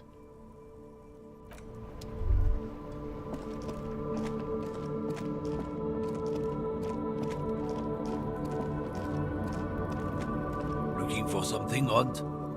I don't know what you're talking about. He did something. He stole his employer's goods and another lorryman's job. You should be thankful for the tip. Listen up, fuckwits. You don't scare me. You cops don't run Revachol West. You don't run Martinez. You don't run anything. No. He means La Puta Madre. A legendary, and not in a good way, crime boss from Jamrock controls what is probably the most powerful organized crime outfit in Revachol West. Looks like the lieutenant has a plan. Let him do this. Yeah, him. Then I presume you are familiar with his peonies. Yeah, they're his little bitches. He's got them all over the unions. Not just the unions. He has peonies everywhere. Some say he even has them in the RCM. Dirty fucking peonies who'd do anything for him. Multi-ethnic drug addicts. The lieutenant adopts a rodentine quality. Be cool, sire. He's getting into this. You're not peonies. You wouldn't be investigating a drug thing if you were. No, of course not. We are not peonies. But if we were, and one of Madre's drivers were to be stealing from him, then it's a good peony's job to find out who that is. He's surprisingly good at this. Not bad at all. Look at him lurching. It's not a hard job. It won't take a long time. It won't make Padre Madre angry. But a stupid fucking racist is standing in the way, protecting this fucking thief.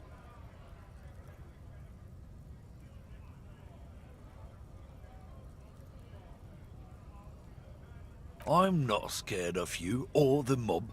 I'm under the protection of the Lorrymen and Carters Guild. You've seen that corpse in the ceramic armor there. Did his shitty little guild protect him? Nah, you wouldn't just leave him out there if you... The lieutenant turns and gives you a barely perceptible nod. I've softened him up as best I could. Now it's on you to finish the job.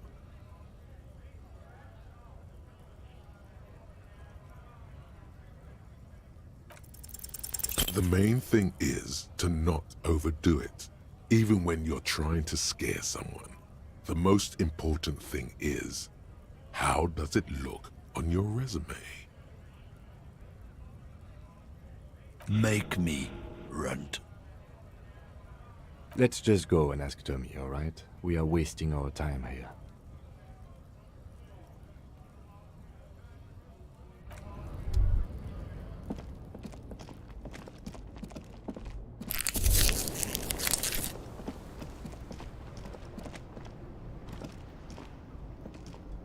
Now it's turning into a kind of a snow limbo, man. What's on your mind? What? But I told you she's my friend. Fine. I don't want to be a butcher. And I don't want to be a knight either. I just want to be a person who can sleep at night. A little fame wouldn't hurt too. I thought you were a different kind of... The realization that you've used his friendliness and goodwill for your own ends. Here. The keys to a motor lorry. Pretty complex. Looks like a chain lock. Her lorry's still here. Down past the statue of Philippe. The cabin is green. You can get in there with these. That's all I know. When did she leave? Last Friday. No. She left them to me. Because she trusted me. So I can get it out of the way when the jam breaks loose. Otherwise... The other drivers would have to tow it or break in to get the machines moving. If they break in, they would find what's hidden inside. Something incriminating. Nah. I need to think my own thoughts now. Pray forgiveness for my sins. Go check your cabin. I hope... Actual art degree. Trite, contrived, mediocre, milquetoast, amateurish, infantile, cliché and gonorrhea-ridden peon to conformism. I fucked me. Affront to humanity, war crime, should literally be tried for war crimes, resolutely shit, lacking in imagination, uninformed reimagining of, lip-wristed, premature, ill-informed attempt at, talentless fuckfest, recidivistic shit peddler, pedantic, listless, savagely boring, just one repulsive laugh after another.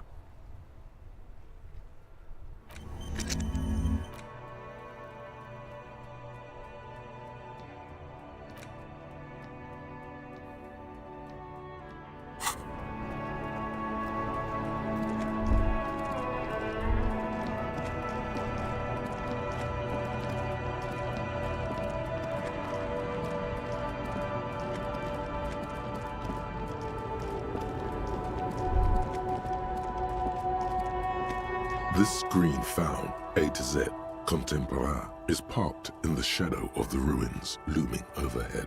It's seen better days. This is the one our man pointed to.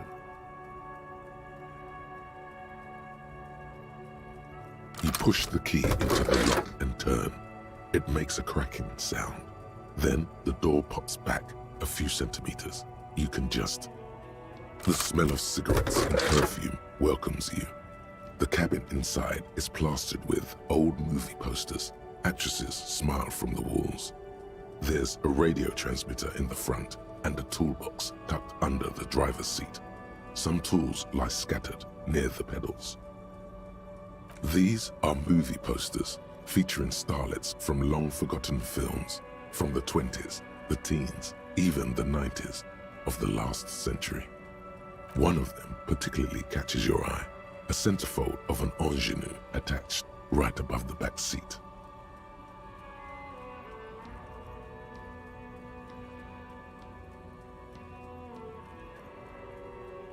The actress is draped in a sheath dress, one of her shoulders bared. The faded remains of an autograph run across the poster. She's looking past the camera.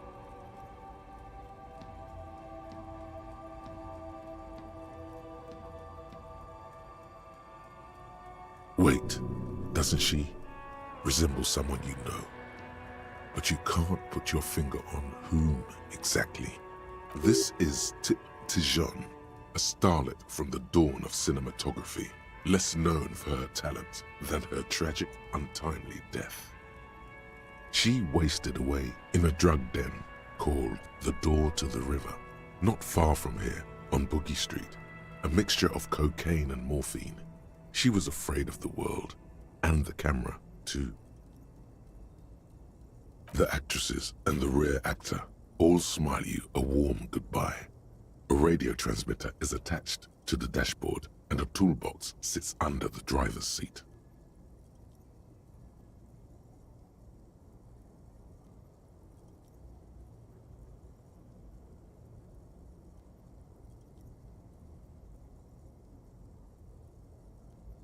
Looks like the frequency dial is absent. It requires a key to work, but the key has been removed, likely by the missing lady driver. Strange. There are so many radio stations saved here. Must be over 100 at least. For contacting an entire fleet of lorrymen, for example. This is all shortwave, UW and UKV. Looks like we are dealing with an impressive organizational tool. The nerve center of a huge operation, with quite a range too. A 20-kilometer radius at least, perhaps extended by an attachable antenna that's not here right now.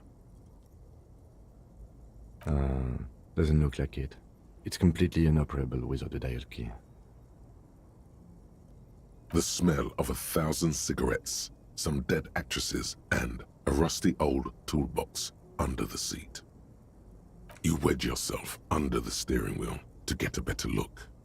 Seems like the few tools lying around here, a hammer, a pair of pliers, a rusty wrench, have been casually thrown there by the disorganized driver.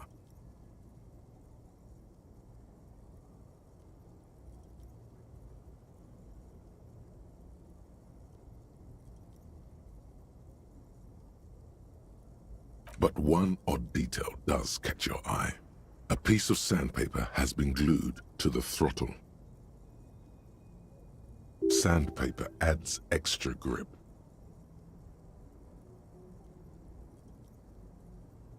Sandpaper? A novel technique?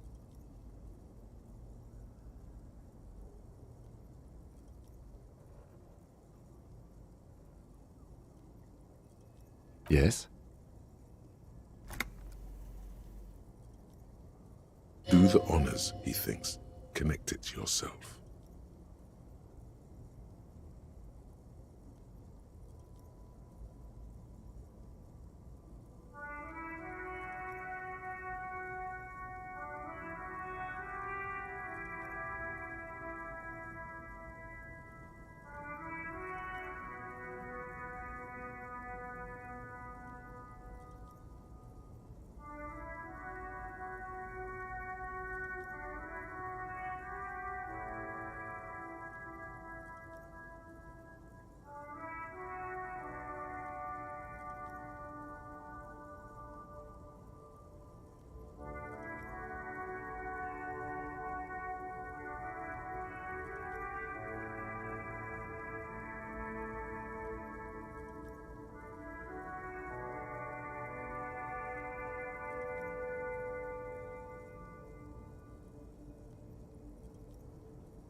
Which means that the missing lady driver was present at the lynching.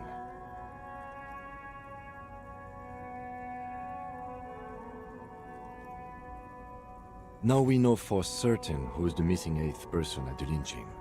Do you think that Hardy and his boys could also be involved in the drug operation?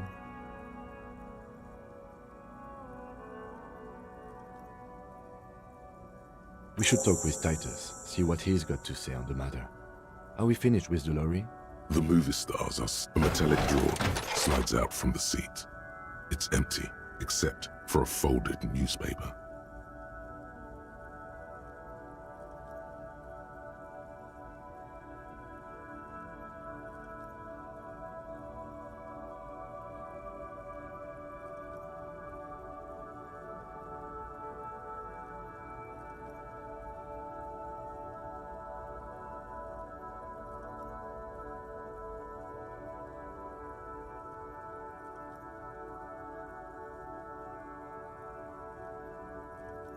It's an issue of Peripherique from last Wednesday. A piece of paper falls out from its pages. It looks like an article ripped out from a radio enthusiast magazine. Complex mathematical equations explain the basics of something called the Ulan frequency system. The Ulan frequency system? I've never heard of that before. I know of FM, AM, UKV, but... The pull-out toolbox slides back into its nest. The rest is as it was. Radio, posters, a trace of motor oil smell under all the cigarettes.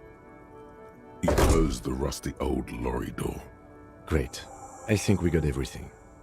A word, detective? Before we return to Joyce? Alright, we've finished here. Let's quickly debrief and go over what we found, so we don't do it in front of the company rep. Honestly, I'm quite worried by what we've seen so far. The evidence seems to point to a rather extensive and well-organized operation. I'm especially intrigued by that radio transmitter, particularly the sheer number of stations it can connect. Looks like this alleged drug trade casts a wide net. This means it's well-funded. Technology like that, a major player must be financing it.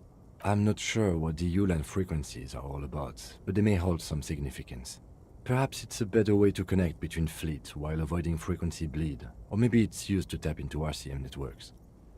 And last but not least, it looks like the Hardy Boys knew this driver, as we know that she was present at the lynching.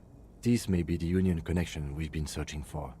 The probe and the case converged, he thinks. This was quite the find. Like Joyce told us, yes, logistically. But don't expect to bust this open during our stay here. At best, this is an angle we can use against them, to other ends, as extra ammunition. We should return to the murder case, see what Joyce tells us about the lynching. When we are done for the day, I call my station and suggest our narcotics department look into it. There are more than enough grounds to start an official investigation, sometime later when we are done here. We do not want to get caught in that. The fact that one hasn't started already gives me pause, an investigation I mean.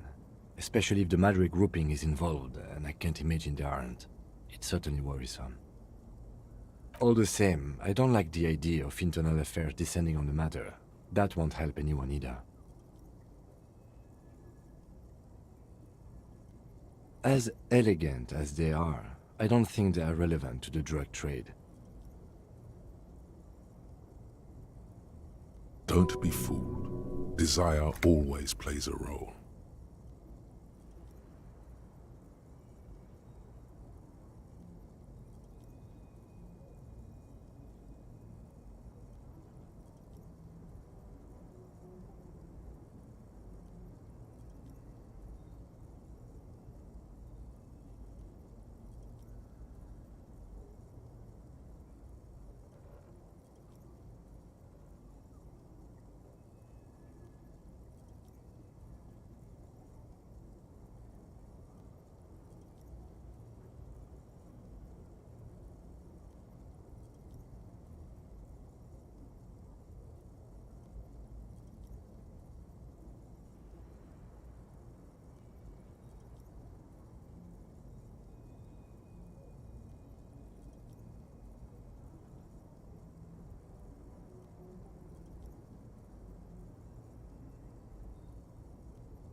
Yes, well, Unimportant. debrief over.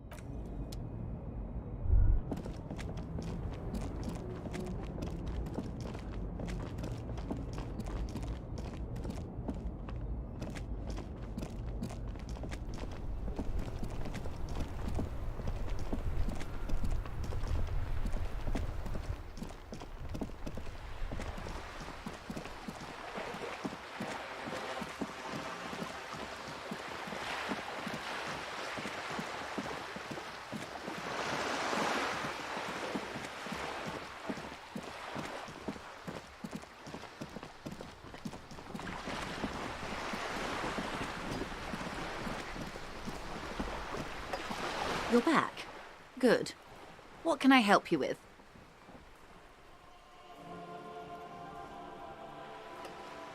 Yes, my eyes on the harbour have sent word to that effect. What have you discovered? Yes. And... If there is an investigation, it will be part of an ongoing operation, subject to confidentiality. I am sure you understand. Of course, detectives. In any case, you've held up your end of our arrangement. I trust you with the rest. Now it's my turn.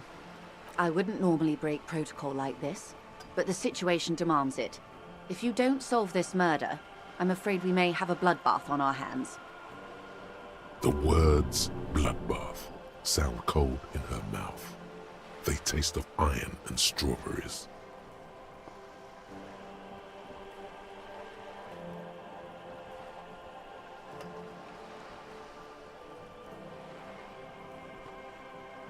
Yes. I'm afraid this strike may descend into a small-scale civil war, with possible consequences for all of Rivershoal West. Since you are sharing, ma'am, this is also the RCM's worst-case scenario. Then we're on the same page, as grim as it may be. I have an indirect role to play, I'm sad to say. My employer experienced a momentary lapse of faith in me. In that moment, they elected to deploy a private military contractor as an insurance measure. They called it my security detail. Absolutely not. These mercenaries are muscle, pure and simple. They are meant to intimidate the Union into surrendering. Who are they, exactly? Crenell, an Oranese military company. As far as I know, 3 arrived in Martinez. They report to me sporadically, but they do not answer to me. To be frank, our relationship is deteriorating.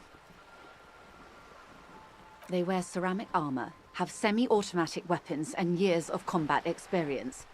They also have trauma and stressor disorder, and no idea how to conduct themselves in an urban civilian environment. So, what happened? The story is, one of them, the Colonel, I don't know his real name, sexually assaulted a local woman while he was drunk and separated from his unit.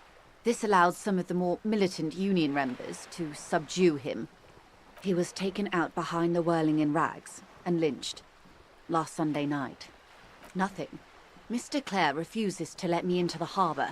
I have not been able to discuss this matter with anyone there. The remaining 2 Crenell contractors carry out their orders, for now. It's a smokescreen. In secret, they are conducting an independent military tribunal into the lynching. Once this investigation is concluded, executions will follow.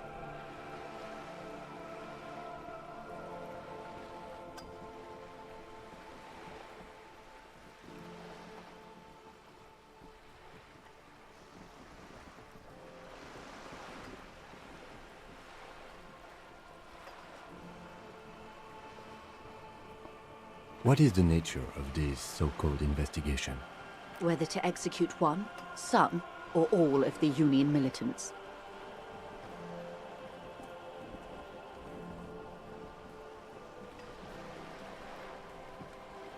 It is very far from disco.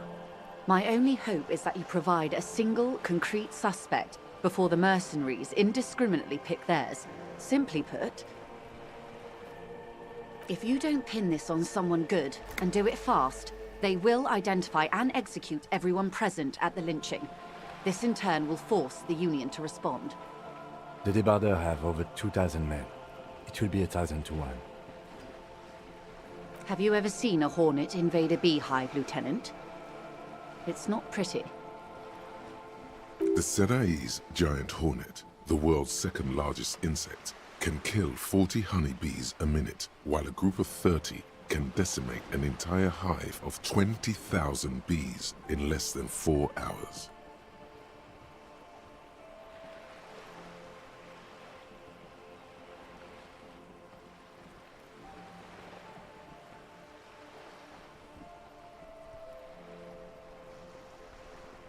These men work in tandem using semi- and fully automatic firearms. Their armor is virtually impenetrable to muzzle-loaded weapons, even yours. Most Union workers don't have guns at all. As I said, a bloodbath.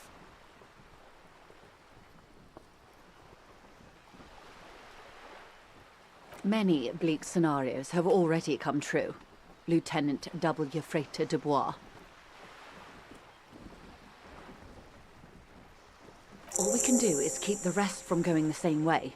One single concrete suspect delivered into civil court, and I may be able to defuse this situation. Not much.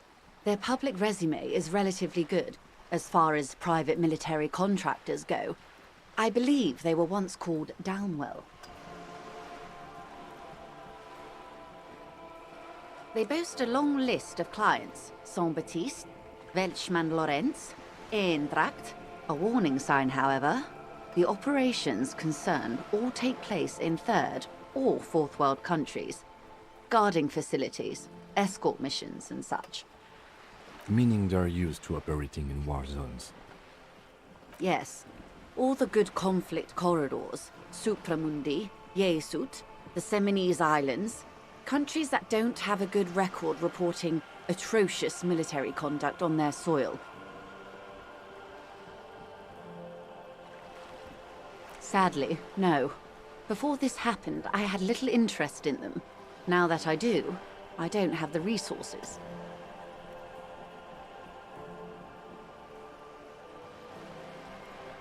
If you still have access to the ICP's database, you could run a better background check than I ever could. It may take some time, though. Do you know a lot about the inner workings of the RCM and the ICP, ma'am? In my line of work, it pays to do your research. I was prepared to deal with the RCM. I did not think I'd be dealing with a group like Crenel.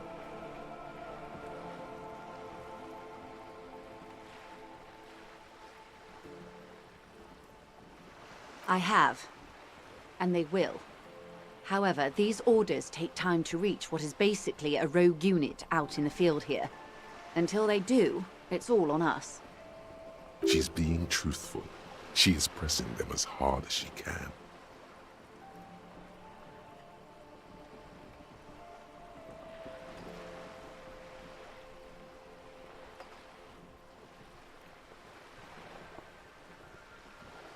Or he didn't.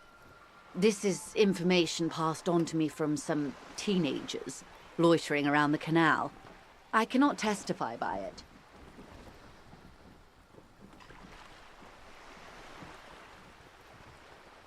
The remaining contractors, their tribunal. It's what they believe.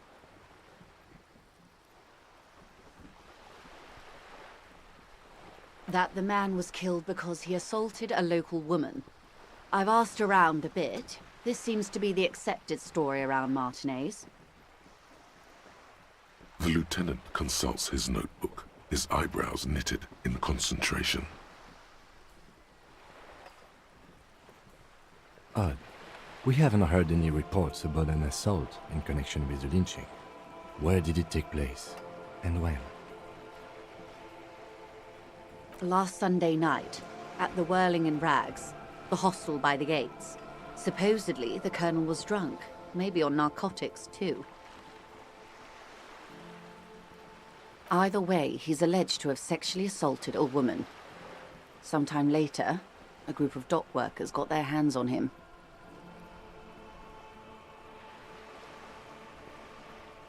That's a good question, officer.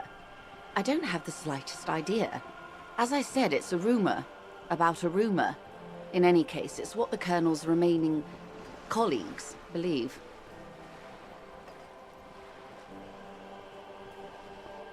If you mean did I see him alive, yes, but I did not know him. Lely, his service name, a nom de guerre most likely.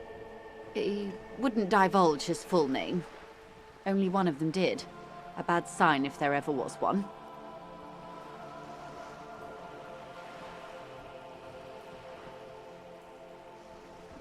He was 40, or 50. It's hard to say which. He had a combat injury on his lower jaw. It made it difficult to estimate his age, or gauge his facial expressions. Indeed, this matches the dental reconstruction we saw on the body. What else? Nationality? Accent?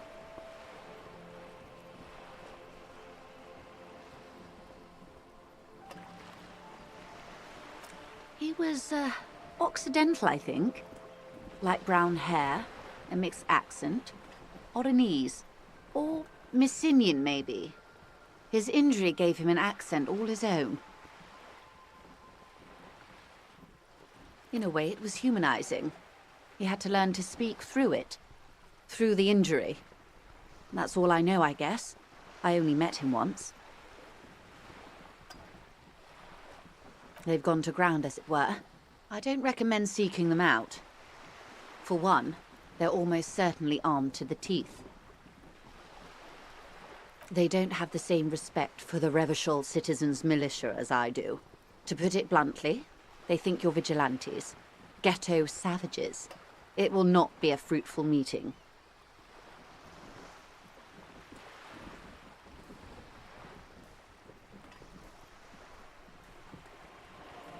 You're likely to run into them eventually. When that happens, I'll be in a better position to mediate if I don't appear involved. One is obviously the scab leader at the harbour gates. The one chanting the idiotic slogans. He's barely maintaining his disguise. The other has a vantage point in a building south of the roundabout. They were keeping tabs on you while you were canvassing the lorry drivers. That may be so. I still hope you heed my advice. There's no need to kick the hornet's nest. For all your talk of averting this catastrophe, the situation at the gate is a powder keg. Does this not bother you? Of course it bothers me, Lieutenant. But my hands are tied. How would my employer react if it appeared I were intervening on behalf of the Union?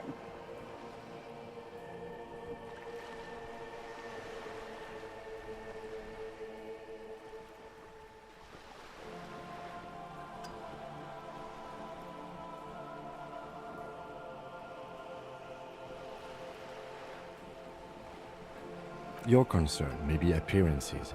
Ours is keeping the peace.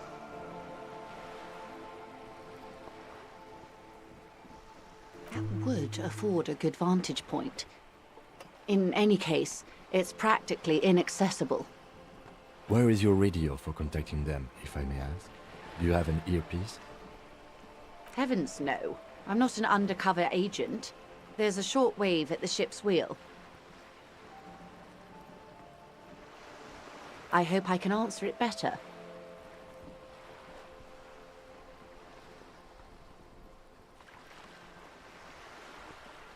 Until the executions start? Truthfully, I don't know. It depends on their progress identifying the members of the lynch mob, and their impatience.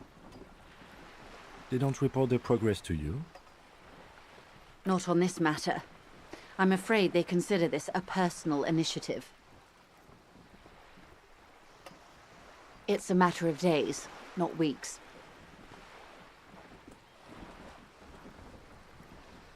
I am sorry to have been the bearer of bad news. If there is anything else I can help you with, please ask. Of course. Excuse my hesitation before. For about half a minute, in silence. It was taken with a trigette not long ago.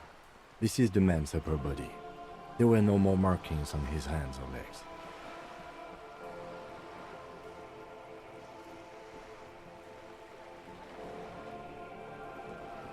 Her mouth is relaxed. The accordion lines near her mouth vanish. The pearls of her eyes move slowly on the photo's surface. Sorry. I was trying to see if I can read the web of interdependencies between these points. The stars.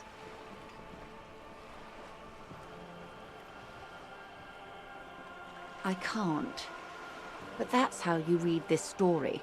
The points themselves don't have letters, numbers, anything. Their size, location on the body, and distance from each other tells you what they represent. Close. Port cities. This is an Oronese map of the waterways, a sailor's tattoo worn by wayfarers of the Dolorian century. Over 300 years ago, the sailors would mark their bodies to map their travels. The sailor's soul would use it to fly back home if they should die abroad. This is a sort of contraption to be reeled back in by. The silver cord, they would call it. Quite a few. Vredefort, the Oronese capital, traditionally stands on the right shoulder.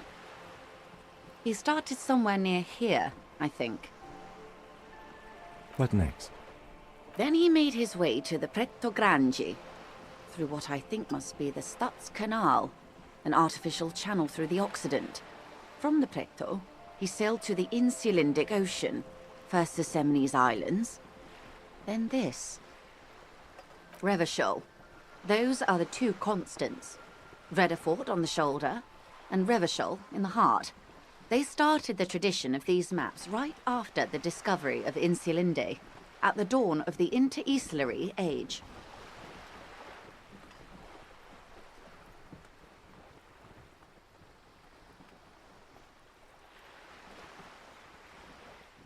The old world passing by, and the new world already here.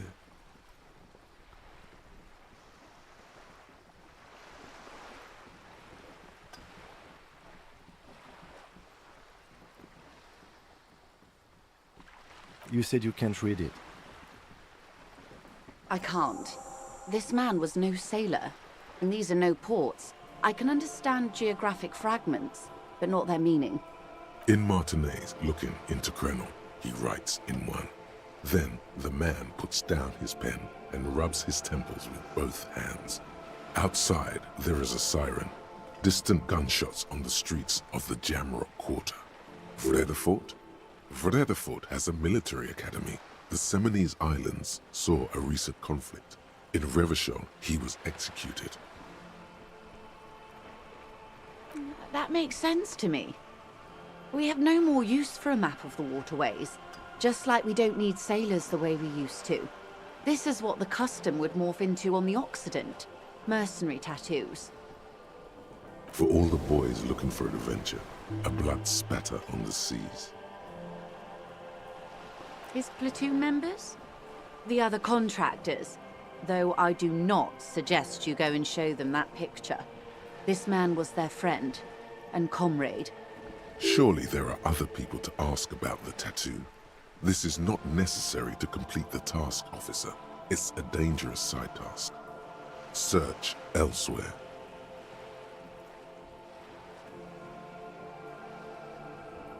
Do what you have to do, Detective Dubois. I don't think deciphering that tattoo should come before public security. But if you should wade into the mob to find out, I couldn't stop you. We will be careful, ma'am. Is there anything else I can help you with?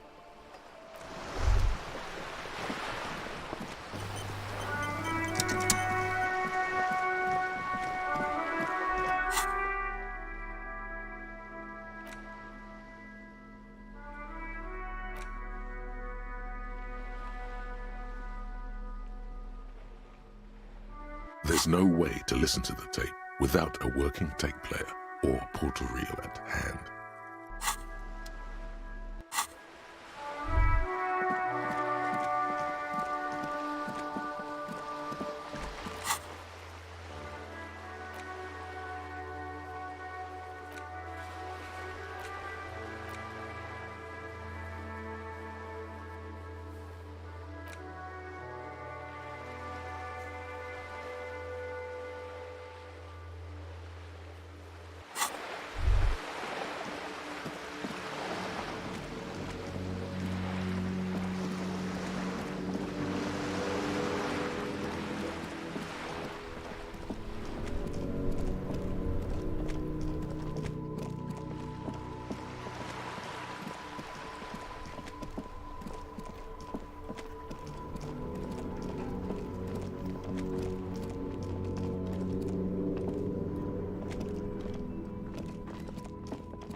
Hi, gendarme.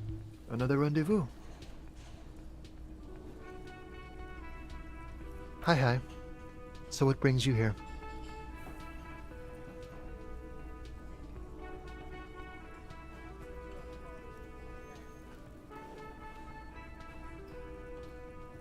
Admiring the atmosphere. What about you, officer?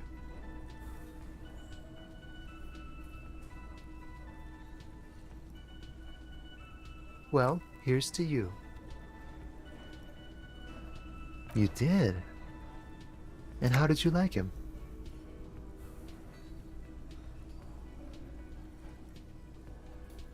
I told you, he can be very useful. I guess that's the charm of powerful people. A visitor from the first world. He's not like you and me, gendarme. He can always return. To his opportunities in Occident, sur la clé. Still, his coming and going brings some life to the village. Or is it just money? I don't know. He has keys, and he likes the view. To the sea, I mean. Friends, I told you. Sunday friends. Friends who like to get together from time to time. That he won't be there when times get tough, I guess. It is. On Sundays.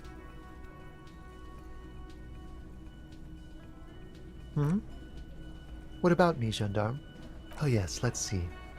He knocked on my door a few days after the lynching. I think he was going through the entire building, asking questions. Nothing. That I didn't see anything. Why shouldn't he? What friend? No, I don't think it came up. Muscular, handsome, strong, like one of those military types. Yes, but he was speaking to someone on his earpiece. Yes, you know those tiny speaker microphones that fancy security guards sometimes wear. Just reporting back whatever I was telling him. Oh, let me think. He had an act. He sounded vaguely Oranese. No, not vaguely, scratch that. He sounded definitely Oranese. Sure. Anything else on your mind? Bye-bye, gendarme.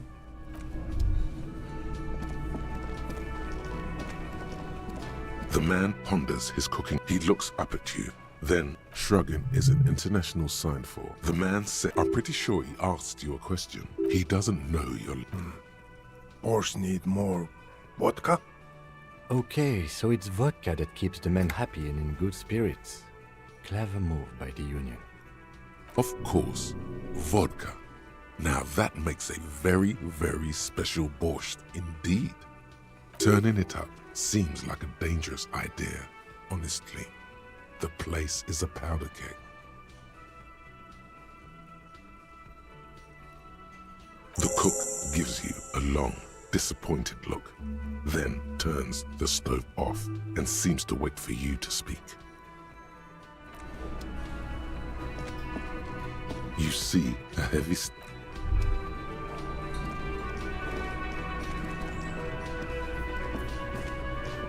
Can I help you?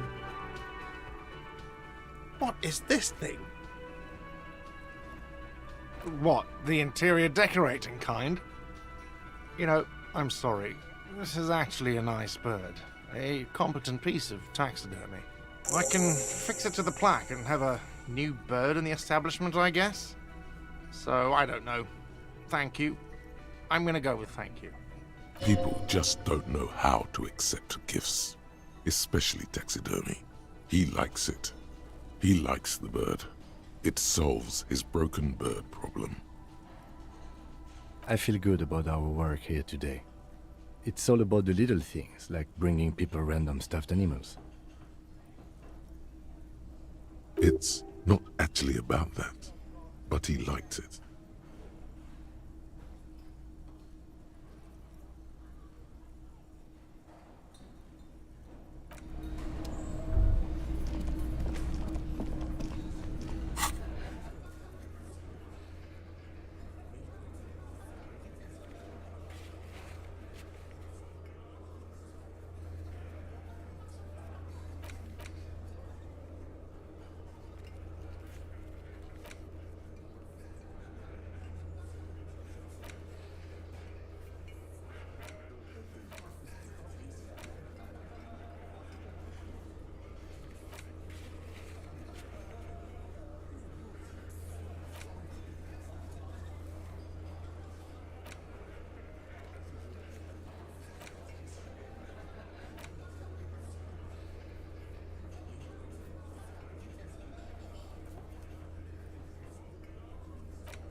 Looks like the circus left town, but the clowns are still here.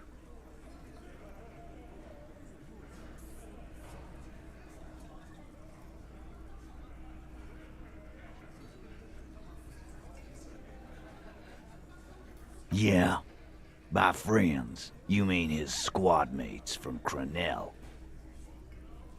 Wouldn't want to beat up his grandma. This is what happens if you take the law into your own hands. Other people start doing it too. Let them come. The Hardy Boys are right fucking here. You heard the man. Right here. We're armed. We got the whole district behind us, and Glenn. Glenn is fucking crazy. Yeah. A well-oiled murder machine.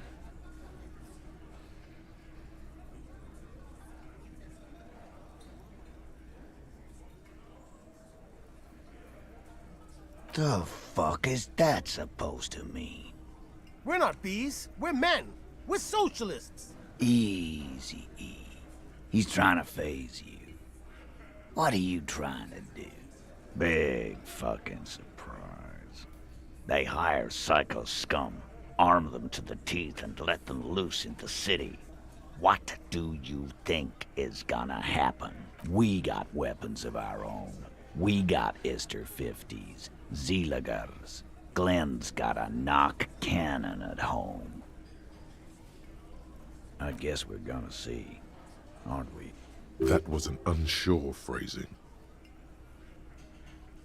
Yeah, like you've been up against ceramic armor. You haven't even seen the whole suit, right? I've seen the whole fucking thing, and it didn't make him immortal. So are the local gangs, the fucking Barmy army, and the Madre scum. Yeah. Where are they now, huh? Sent back to Madre in an airtight cargo crate. These people are trained military professionals, special forces, as you said. They're not a gang or Barmy army. No, they're not. They're uncoordinated and drunk. We know more about them than you think. What do you mean, okay?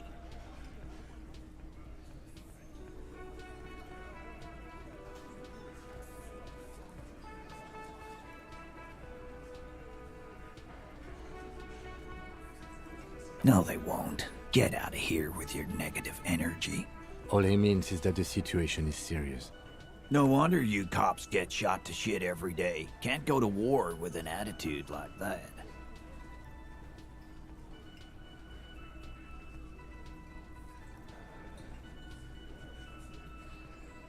Again. About fucking time. A witness? You ain't got shit. That's just cop tactics, Titus. Next, he's gonna tell you one of us already rolled on the others, and is in witness protection. Well, let's hear it then. Who is your mystery fella? This goes without saying, but nonetheless, don't give out his name. Yeah, right. Like we wouldn't know if an MI plant was in our town. Nice try, right? MI is short for Moral Intern. Moral Intern is short for Moralist International, the coalition that runs Revachol. I've seen this shit a million times, Titus. Fly fishing. They are desperate. Tell us, Copper, what wacky claims did he make?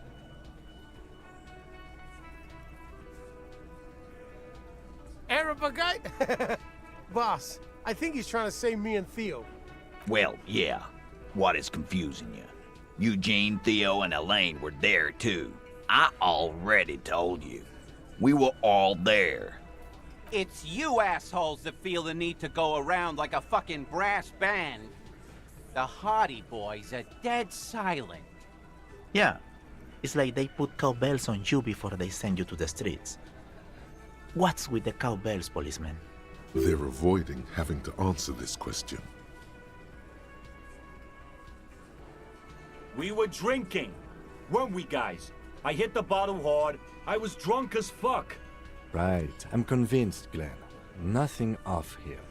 Just a regular hanging. Bullseye. Glenn looks around uncomfortably. The lieutenant hit a nerve. Those flaccid MI cocks with their culture language. Everything's a surreal play or sublime whatever.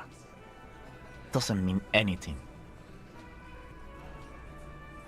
It means the whole scene was long and drawn out, like it was from a film.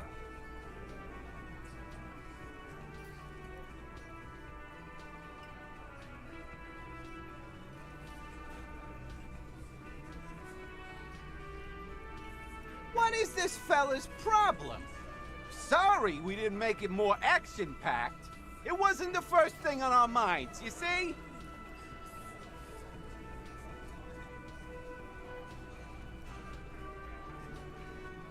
Shanky. It's Shanky, right? I thought there's something wrong about the lynching story. Now I know there was.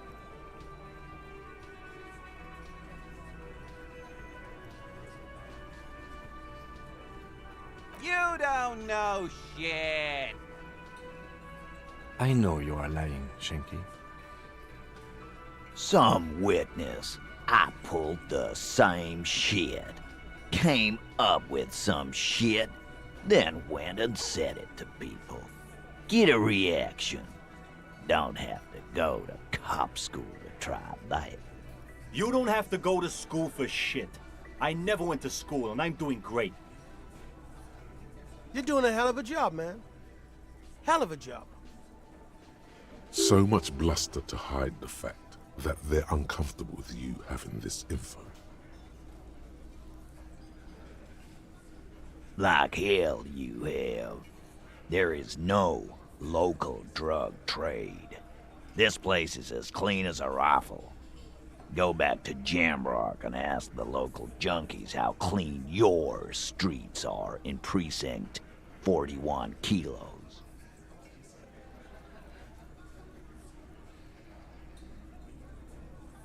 We'll do that. In the meantime, did you know that there's an abandoned lorry at the intersection that was used to move raw ingredients for drugs from Terminal B to Jamrock? The person driving it was present at the hanging. It was one of you. We've connected the footprints. Detective, do you want to deliver the coup de grâce?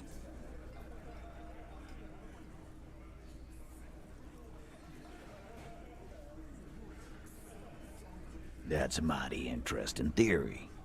I guess that's what you would need to do, theoretically. A big, strong, state-run monopoly would outcompete the runts on the street. Yeah, man. Theoretically, that's what you would do. To get rid of the gangs, the dealers, even some of the junkies. You would need good, trustworthy people to take their place, of course. Hardy men to run such a monopoly. For the good of the community, of course.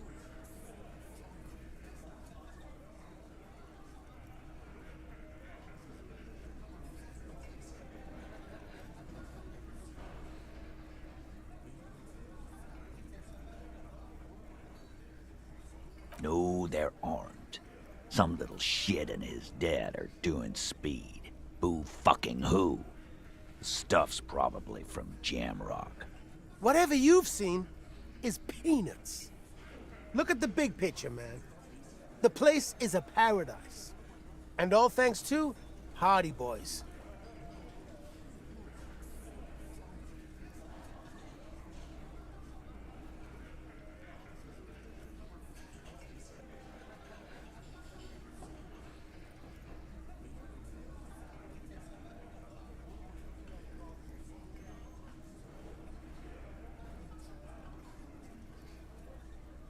Theoretically, of course.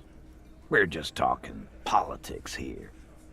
My answer to your drug accusation is, how dare you? Go fuck yourself. Not quite yet, Mr. Hardy. There were 8 sets of prints on the crime scene. There are only 7 Hardy Boys here. My answer is, fuck off. Mind your own business. There is no 8th Hardy. I run this goddamn scene. And here we go. Back to the usual. I know! Fatty walked on all 4s. He's so fucking fat he left 2 sets of footprints. Go fuck your mom, Dennis. That's more like it, boys. You heard him. It was Angus on all 4s. Anything else you need to know? Establish authority. Yes. Authority. Feverish thoughts race through your mind.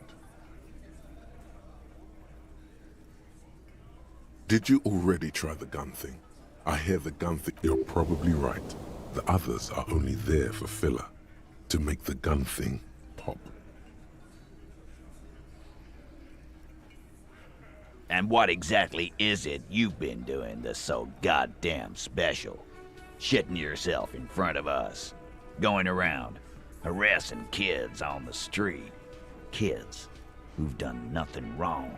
All the while talking racist shit. Don't think we aren't watching, Fascia. People here trust us. We're getting complaints. Fascia. That's short for fascist.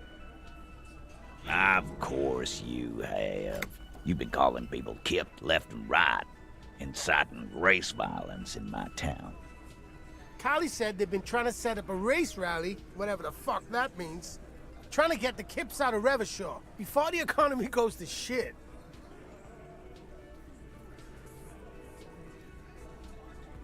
Shit, boss.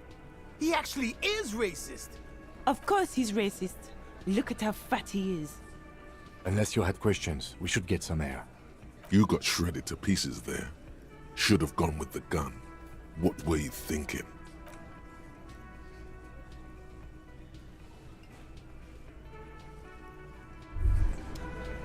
It's clear you like the hard stuff, Brota. Evening falls. The time has come. The vows are blurred and flesh. Lower intestine. The term is fascism, Brota. You're going to keep your views, right? Keep your views, Brota. There's a slow, painful growl somewhere in your intestines, knocking on your alcohol-engorged liver. It is one of betrayal and disappointment.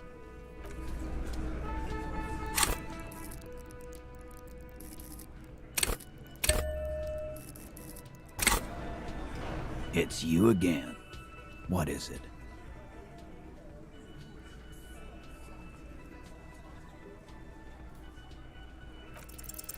As you look around this room full of sweaty men, swearing, drinking, spitting out tobacco, does this look familiar?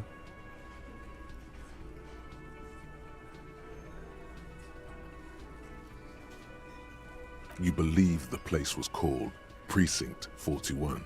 It was also filled with, almost exclusively, men, sitting on desks, talking shit and wasting time.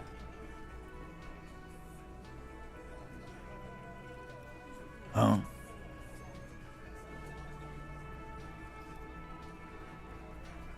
You got a problem with beer now? Not quite there yet. Push on. Speak for yourself, buddy. We've been giving a shit for 10 years. Martinez was a dump before we put this outfit together.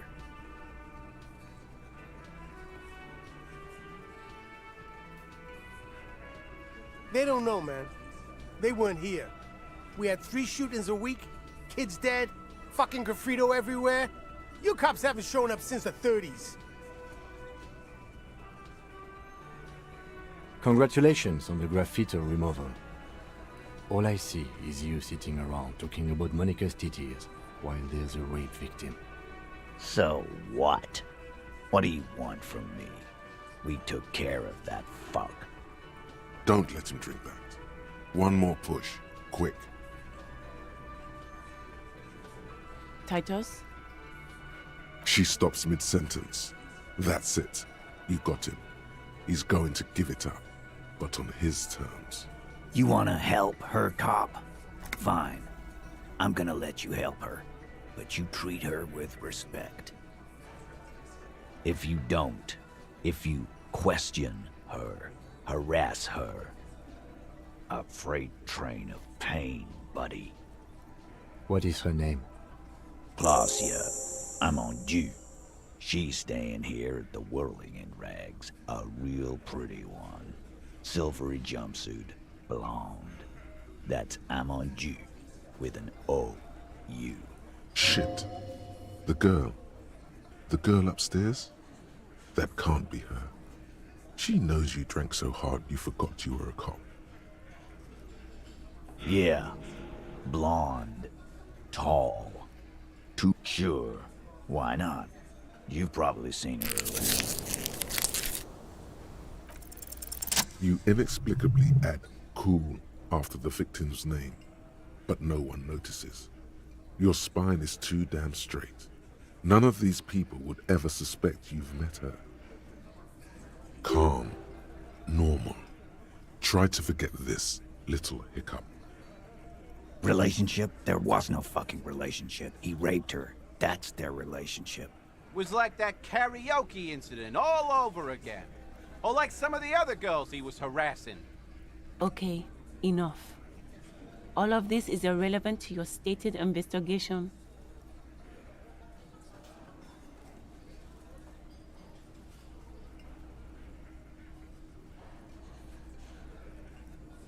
He did it before we killed him. He's not gonna do it again. So what does it matter? It would help if we establish a timeline. All right. 2 weeks, maybe? I don't know. I need another beer. Here you go, boss. I know her. How well do you know her? Well enough, Copper. We partied. She's been here for a few months. You mean Revachol? Nah. Our Miss Aranye disco dancer is an immigrant, or a drifter of some sort, been staying over here over the winter. Don't you give her any more trouble. She's just had some bad luck, that's all. Shut up, Angie. She doesn't need your help. Titus gives them both a look. They fall silent. What's with all the silences? It's like these guys don't know how to feel about this. You should keep picking at it. And what was up with the partying she and Titus did? It sounded fun. What do you think I meant? Yes, yes, and no. Got something to say about it? No, we just fucked. That's all. I'm not gonna give you any details if that's what you're after. So put your dick away. He really went out of his way to seem comfortable with this topic. That's all you're gonna get for now. He's doing a good job here. A commendable performance of, I don't give a shit. You don't know her. Not the way I do. Remember what I said. Freight train of pain.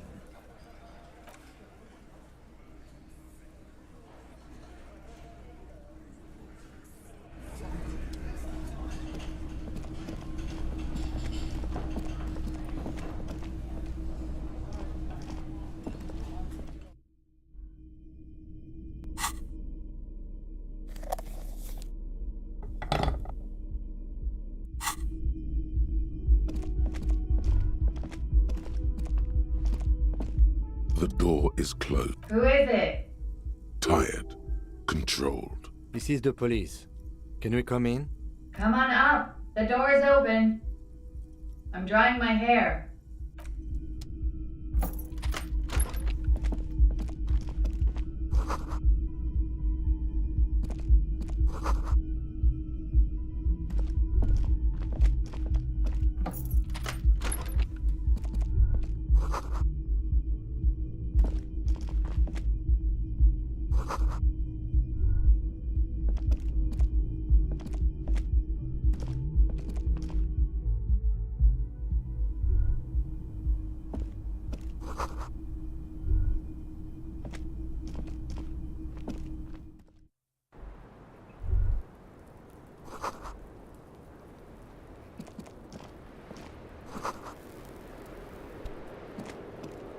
Welcome to the roof.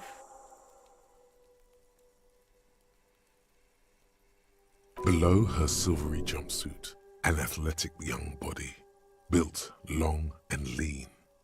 I'm sorry for the mess down there. The cleaning lady hasn't come by in days. I'm beginning to wonder if she ever will.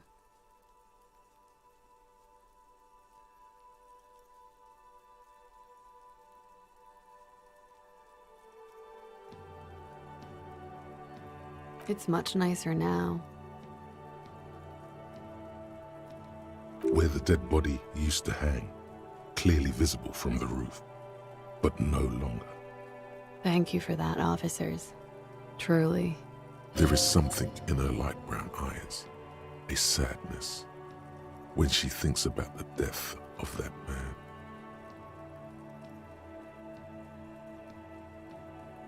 Oh yes, legends of room number 1 have made their way around the building. They say a portal to hell has opened in there.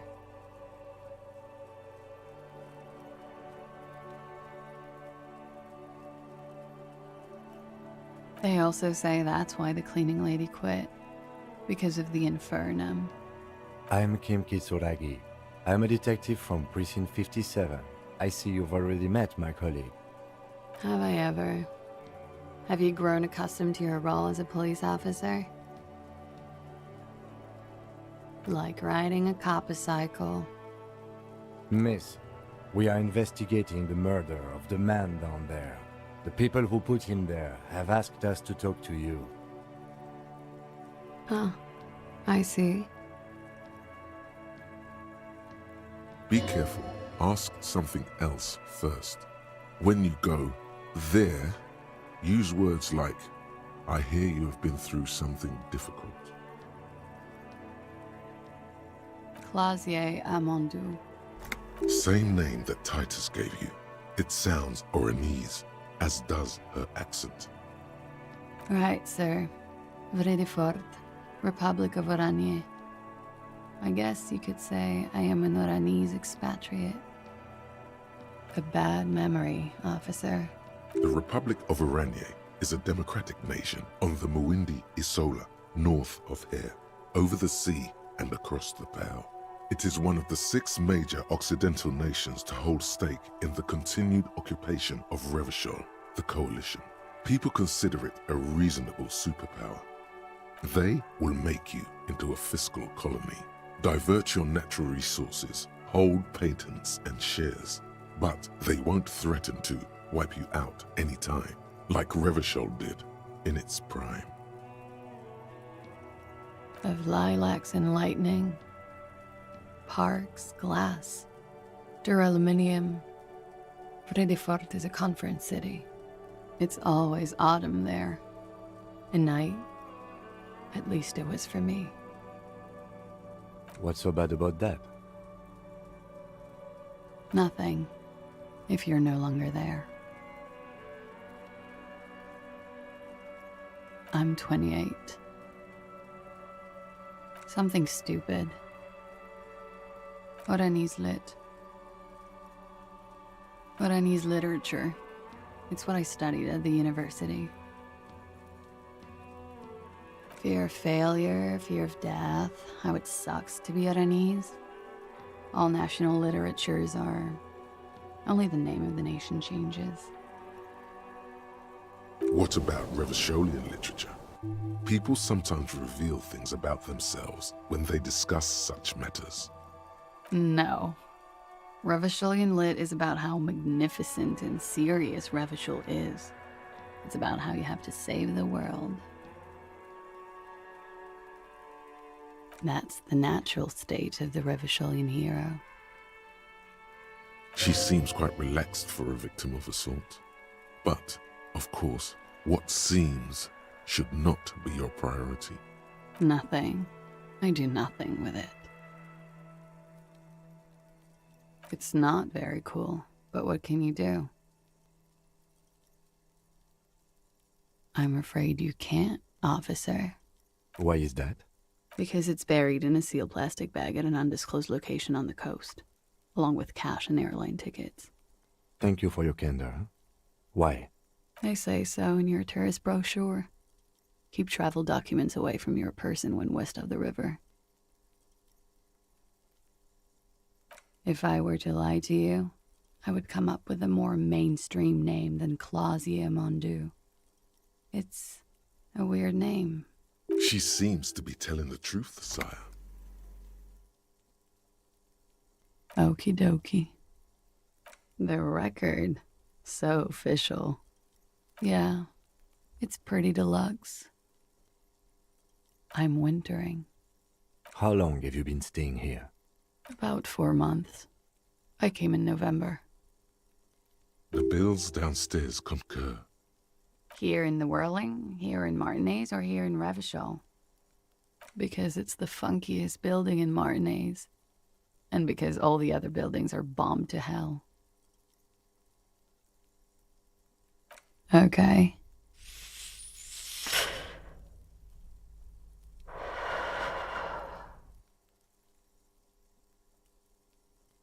Something difficult?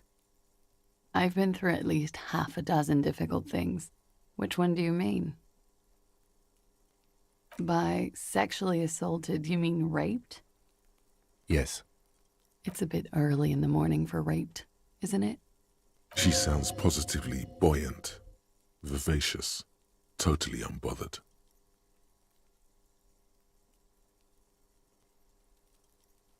Is it? It is afternoon. Time flies, man. Yeah, I'm gonna go with not raped. I don't want to say that shit about him. Tell them it's not my style. They'll have to, if they want to jazz up the charges, they'll have to get someone more, rapeable. By they, she means the Hardy Boys. Are you saying that you were asked to tell us you were assaulted? Not explicitly, but I understood what they meant. It wouldn't hurt to spice things up a bit. Some assault and battery. Sexual assault, maybe. It was clear the latter would be spicier. Pretty much. Warming them. I'm 89% sure. You know how it is. Do you?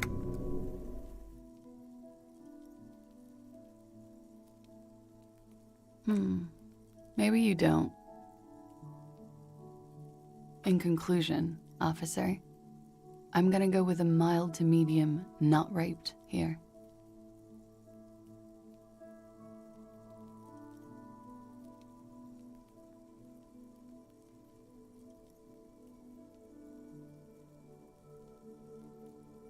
Let me make this 100% clear then, officer. I was not sexually assaulted. Would I be as flippant if I had been? You get the feeling she might be.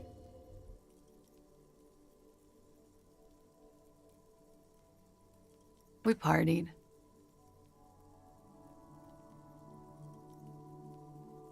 With all due respect, sir, I think we partied a little harder than that. Oh, it is. You're still alive. What did you do when you partied? We drank, sir. A lot. For weeks, basically. We had that effect on each other. We made each other drink harder. That's why I liked him. What else? Stimulants. Speed also has that effect, making you drink harder. And then drinking harder makes you do more speed. It's quite the combination. We also had sex. I guess you can say that, yes, a bit. Lovers is such an emotional word. But there was something there. We did enough drugs for there to be. How did you two meet? Downstairs, at the bar. He was on some sort of assignment, a military man, as you probably know. Had a cool, scary scar. When was this? A month ago? Something like that. Oh yes. I've had a great view. From the roof, out of the bathroom window, in my dreams. A bitter cringe. It hurts. You look to the lieutenant. You called us, the RCM. Yes, Jackpot. I made it. And I would appreciate it if you didn't tell everyone. In Martinez, they call it snitching. Reporting crimes is confidential in Revachol, miss. Because I couldn't handle it anymore. None of these people called. He just kept hanging there. Then they started stripping him. I didn't exactly disguise it. I just muffled the mic and nicked the landline a little. With nail clippers. And I diverted some radio fuzz into it. Into the cold wire. So, she's God's mystery foam cutter. Did I? Fuck. I didn't mean to. I had no idea what I was doing. Jigsaw falling into place. This is satisfying. Good catch. I appreciate the symmetry. Still, that's pretty clever tampering. Simple and clever. Crossing the lines like that. Thanks. She looks a bit like a little girl who's just been complimented on her bike repair skills. I don't know, sir. It was stupid. I was drunk, too. I was probably afraid the union was listening in. Locals say they have ears in the wires. Thank you for making the call, miss. It was the right thing to do. I didn't want to, sir. But if I hadn't, he'd still be hanging there. I'm sorry, I can't do it. Not right now. Later, maybe.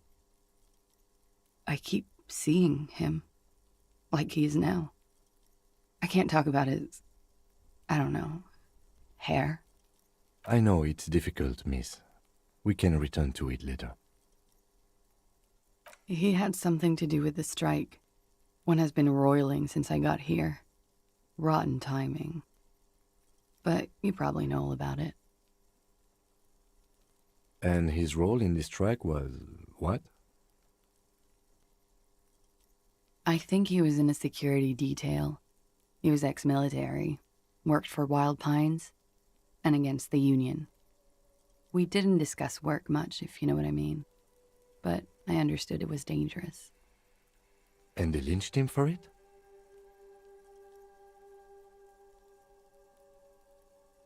She nods.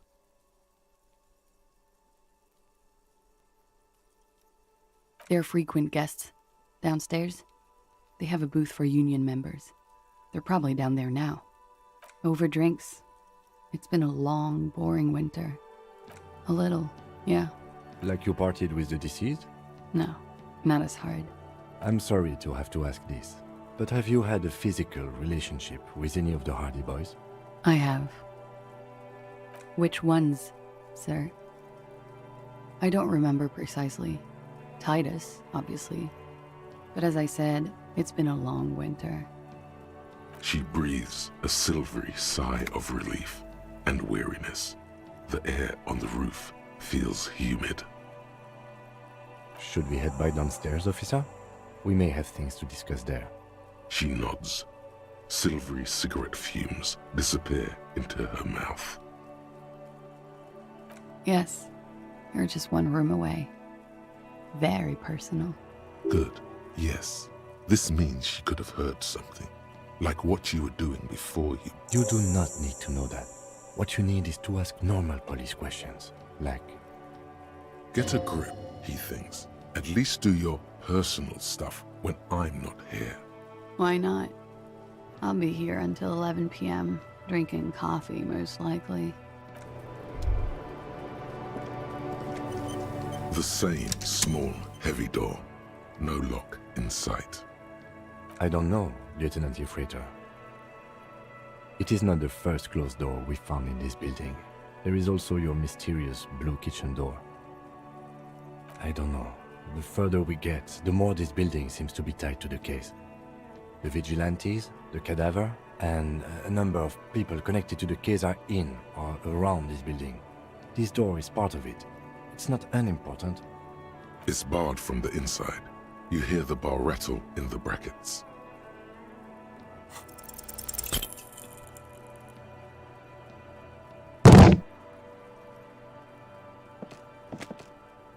You kick it, gung-ho style, entering the premises style.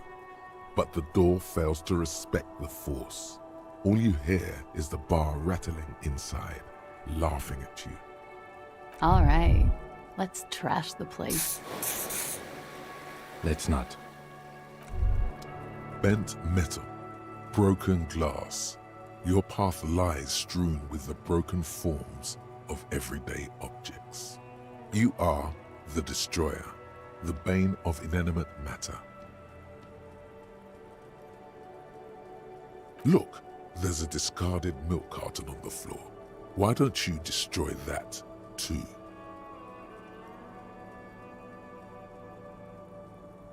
You're right. That's definitely not the behavior of a destroyer at all. That's just severe anger management problems and a disregard for property rights.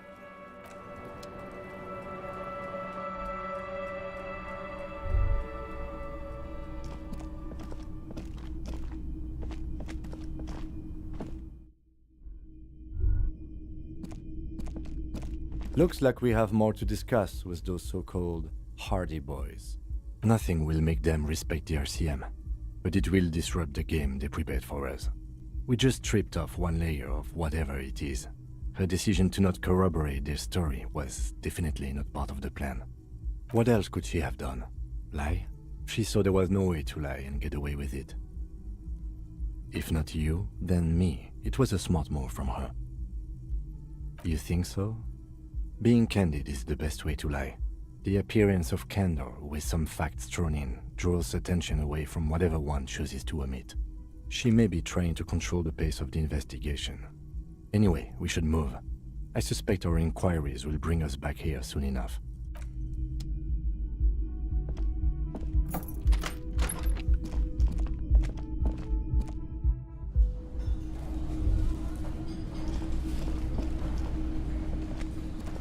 The woman in an RCM patrol officer's uniform winces as she notices you. I would really prefer not to talk to you right now.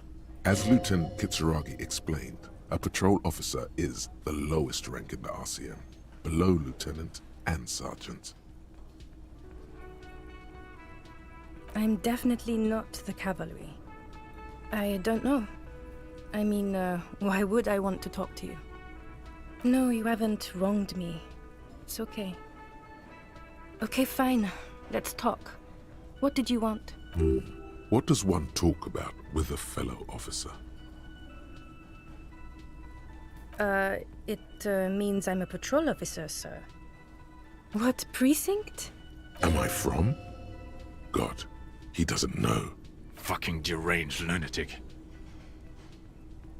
You're getting an intellectually unsatisfying vibe from this conversation.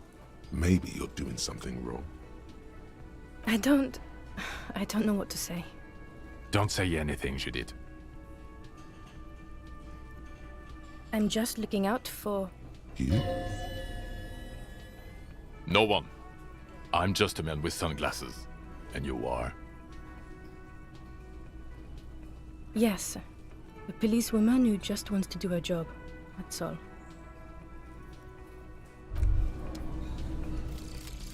Wasteland of reality. Congrats, you're sober.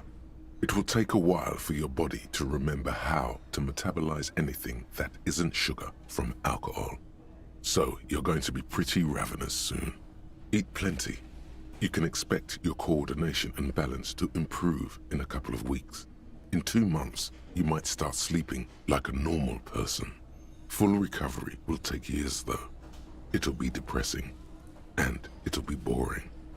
Don't expect any further rewards or hand claps. This is how normal people are all the time.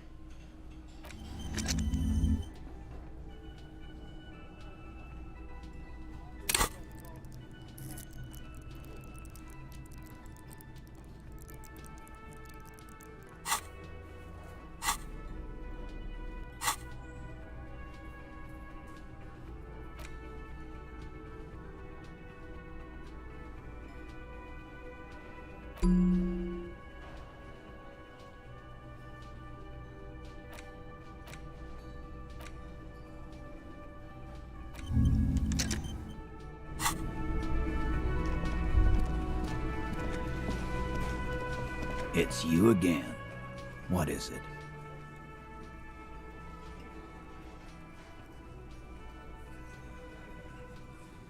Fuck! I knew that fucking whore couldn't be trusted.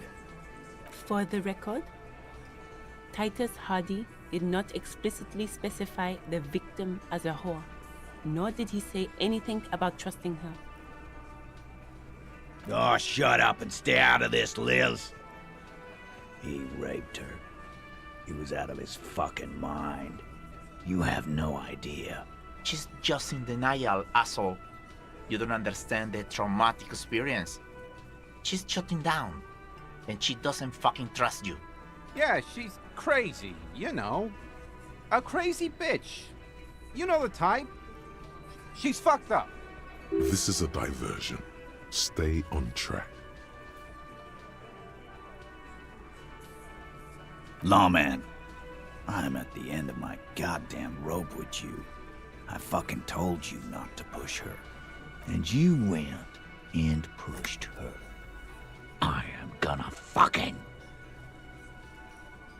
Titus Hardy! Success. Titus backs off. Fists down, everybody. Everard personally sent me to take care of this. If this goes south, we'll all be in the shit. But you, Titus Hardy, are going to be buried. Am I understood? When she's angry, she emphasizes the S. It gives her voice a strangely hypnotic quality. Her lips barely move as she speaks. Someone has to rush in to break the tension. The second in command. Look, Copper. We know that that fuck was a rapist and a killer. We got him confessing to it on tape. Show it to him, T. Here, jerkwad. Listen to this shit. And then come back and tell me the soldier of the apocalypse was an innocent man. This is their last play, this tape. Their story is in tatters, a mess. It might be nice to listen to, but at this point, you don't need to.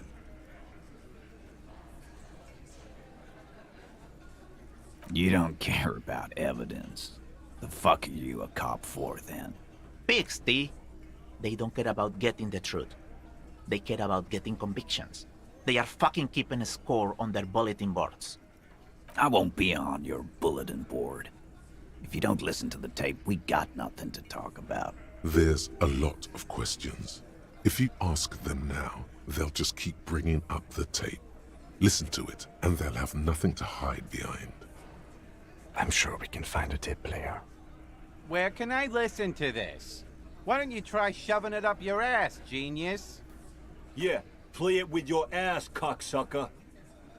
I'm sure we can find a tape player. It's not a problem. Your room had one. Or maybe it's too broken. You think we go into this shit deaf and dumb? You RCM aren't the only ones who know how to bug people. There's no university degree for that. Actually, there are a few. Crypto analyst, radio officer.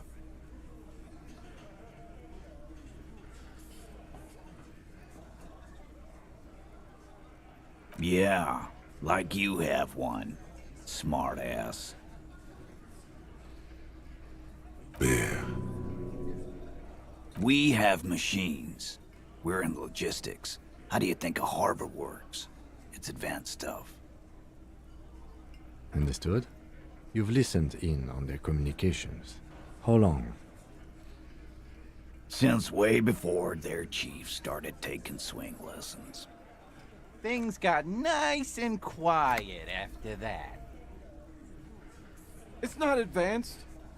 You just hold up in a coop all day, writing down what they say. It gets hot as hell in there. Don't put yourself down, Angus. It's important work. Yeah, man. You're like a radio genius or something. Those notes are some in-depth stuff. Indexes and shit. What's on it? We call it the door gun a mega mix. You'll know why once you listen to it. Now that is intriguing. You had me at door gunner. Don't forget your tape, lawman. Compliments of Titus Hardy. You do that. Oh, and keep it. Maybe you'll need a reminder of human ugliness someday.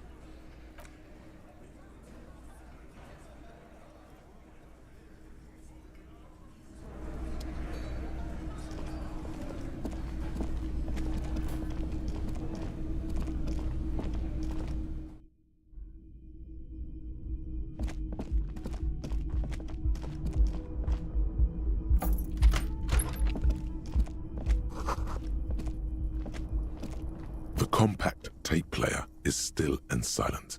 Seems it has completely broken down now. The machine was made in Revachol by a company called elysium. Their logo depicts the triple-towered Delta skyline. It was supposedly built to last. There's no fixing this one. This would have been very helpful with the Megamix, but it isn't anymore. My kinema only comes with radio. Let's try to find a new tape player. Perhaps we should talk to Roy at the pawn shop. He has stuff.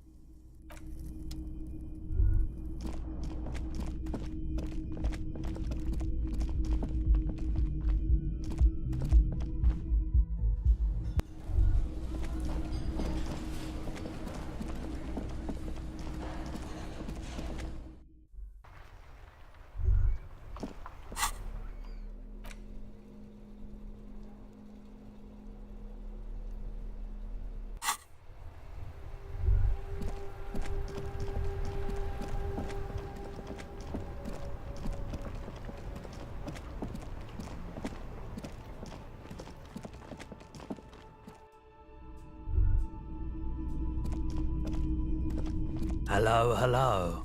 Let me know if I can help. A tape?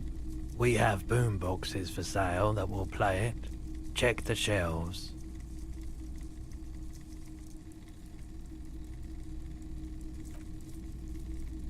Sure thing.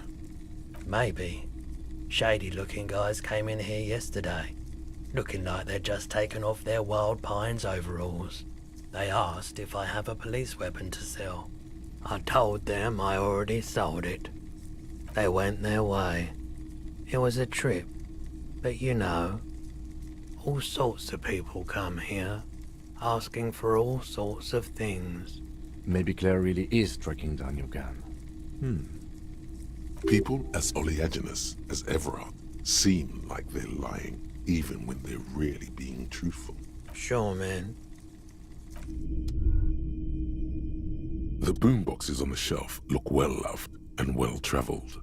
Chipped, dented, they stare at you with the unblinking eyes of their tape reels.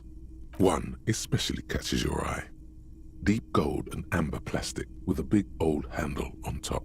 A classic boombox that says Stereo 8 approved. Just make sure it works before you buy it.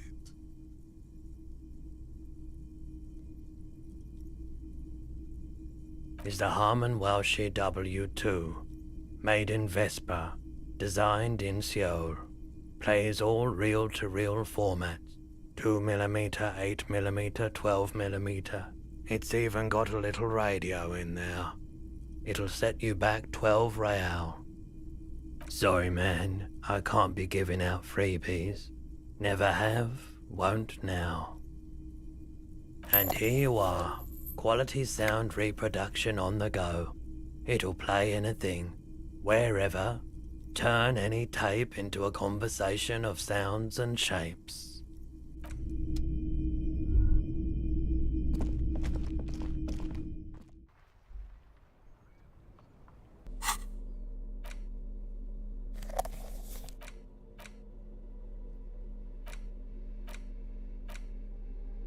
The porter reel is just what you needed.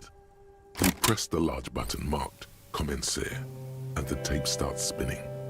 There's a small delay before the song starts playing. Then the organ starts playing a simple, melancholic tune echoing in the hallway. A lone singing voice joins in, telling you about the tiniest church in Cessons, surrounded by even tinier yard. You almost feel the seaside mist on your skin. It's mega sad. Within seconds you know this is the one. The real shit you've been looking for. The one you trashed your room to. This one tells it like it is. This is your tune.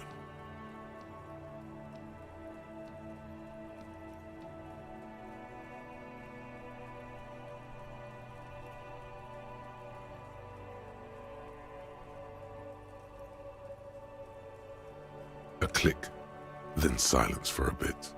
Then the tape stops spinning.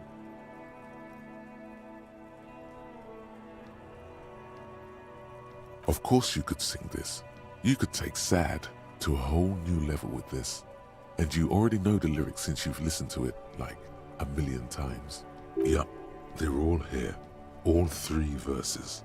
And the B-side of the tape contains the instrumental version.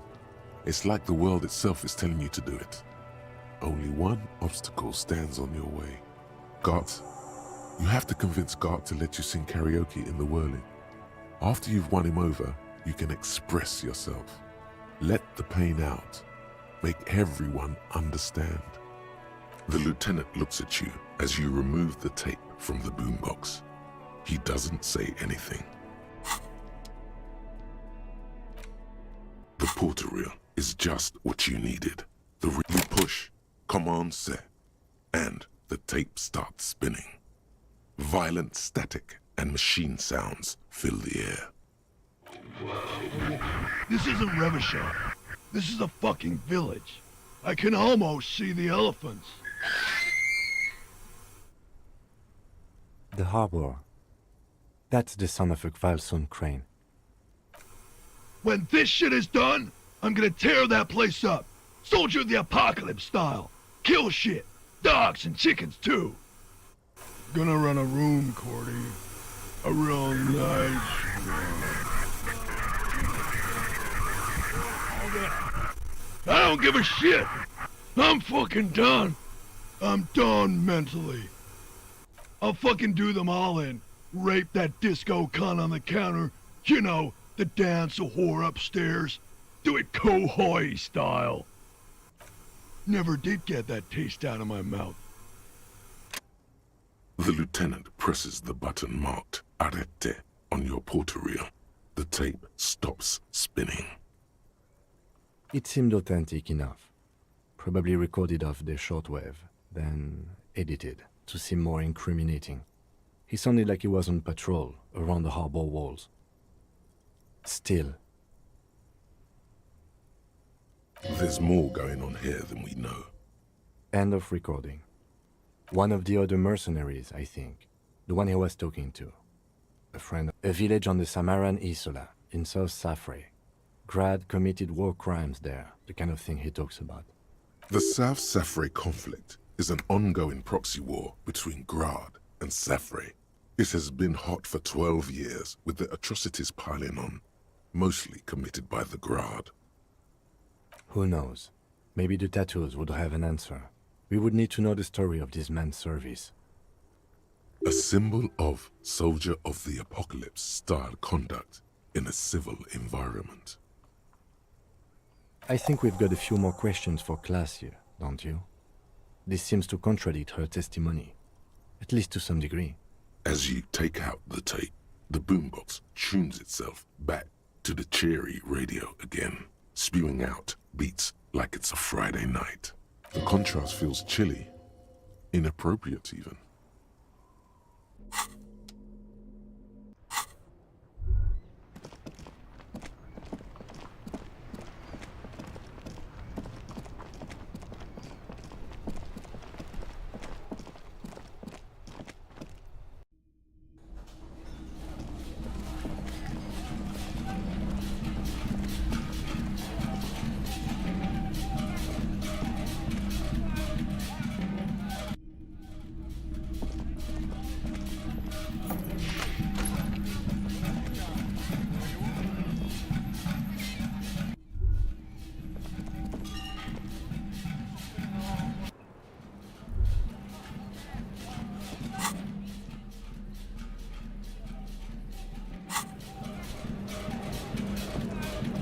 I was just thinking, what a nice evening it is for taking part in a murder investigation. Yeah? You tell me, officer, when you've kicked it down. I've been wondering myself, but I'm light of foot. Not a good door kicker. All right.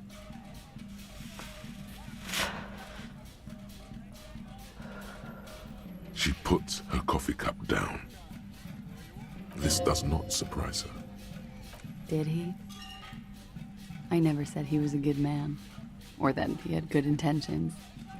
Only that he was never bad to me. She doesn't care. If anything, she sounds amused. Where did they get this recording exactly? It's intercepted radio chatter of the deceased, recorded via a de-encryption station. It's authentic enough. Does he say he's gonna do it Soldier of the Apocalypse style? Yeah. That was practically his pickup line. A memory surfaces in her tired neocortex. It's not entirely unpleasant. Did he say whores a lot? Was he pretty much on the verge of doing it Kohoi style? He liked the way it sounded when he said it. As to Kohoi, he wasn't actually there. He didn't do a tour, or at least didn't tell me he did. Would have been overkill anyway. He lived his own little Kohoi. It wasn't his everything. Yes, was he bragging? Oh no, I'm pretty sure he did all those things. Then integrated them into his idea of normalcy. To keep on living. Until they just sort of turn into his, She's quite observant about the human character. Trained to observe, even. running joke. I was gonna say running joke. And it sounds like you didn't even get the good bits. Lely's punchlines got way, way funkier than that. He was like the Seminoles conflict, the Kohoi massacre, and the 36 famine in Yezud all rolled into one person, then cast in Norani ceramic armor, which he wore in bed and in the shower.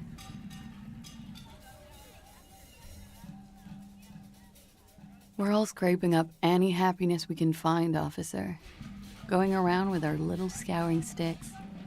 You, your first love, Mr. Kohoi here. Did he tell you he had actually done any of those things? In Martinez, I mean? No. We were too busy laying waste to our own nervous systems to direct any of the fury outward. He seemed happy, I guess. At ease. As much as a man like him could be. What kind of man was he? Before you go, ask for details. She seems okay to talk about it. Thank you for clearing that up, miss.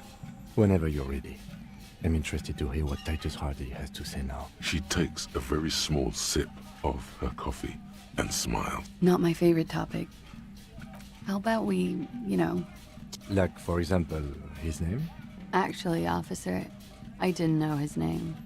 I just called him Lely. A nickname? I guess. He came from Lelystad. It's short for that. And it was his army name, apparently. He said his real name wasn't his. I tried to pry it out of him, but it was no use. Lelystad. That's a good start. We have a few questions you can help us with. A few things a field autopsy alone can't answer. The young woman cranes her neck, trying to catch a glimpse of the page the lieutenant passed to you. On it is a list of autopsy observations, recorded neatly in blue ink. Everything left to be clarified is in the column on the left. In Oranje, officer. It's, I think municipality is the term. A nowhere town there. The Lelystad municipality has few boroughs and even fewer cities. It's made of agricultural plots near the border of Gottwald. Executive summary: cows, silos, and wheat.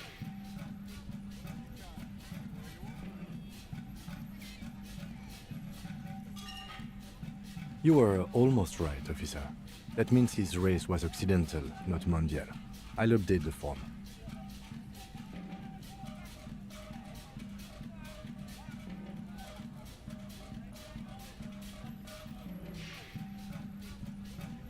Yes, we were compatriots. Did that bring you together? No, he was too old for that.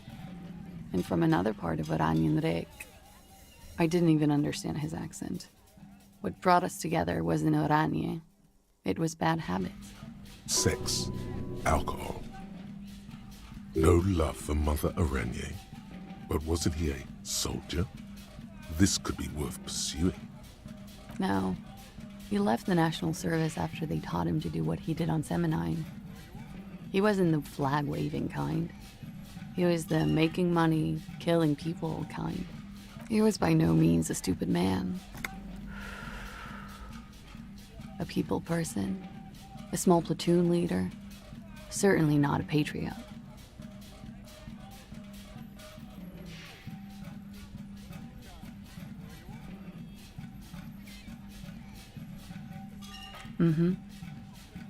There is nothing on Muindi. The old world is dead, and we both knew it. Maybe Oranje did bring us together, in loathing. I love Revachol, though. I hope she loves me, too. He was 42. 42? Are you sure? I would have had him above 50. He had many scars that made him appear older. But no. We even celebrated his birthday, like, some weeks ago. It was a funny 2 days. He had little reason to lie to me. Looks like you were right, officer. Points aren't good. Have one, you old dog, before we all die.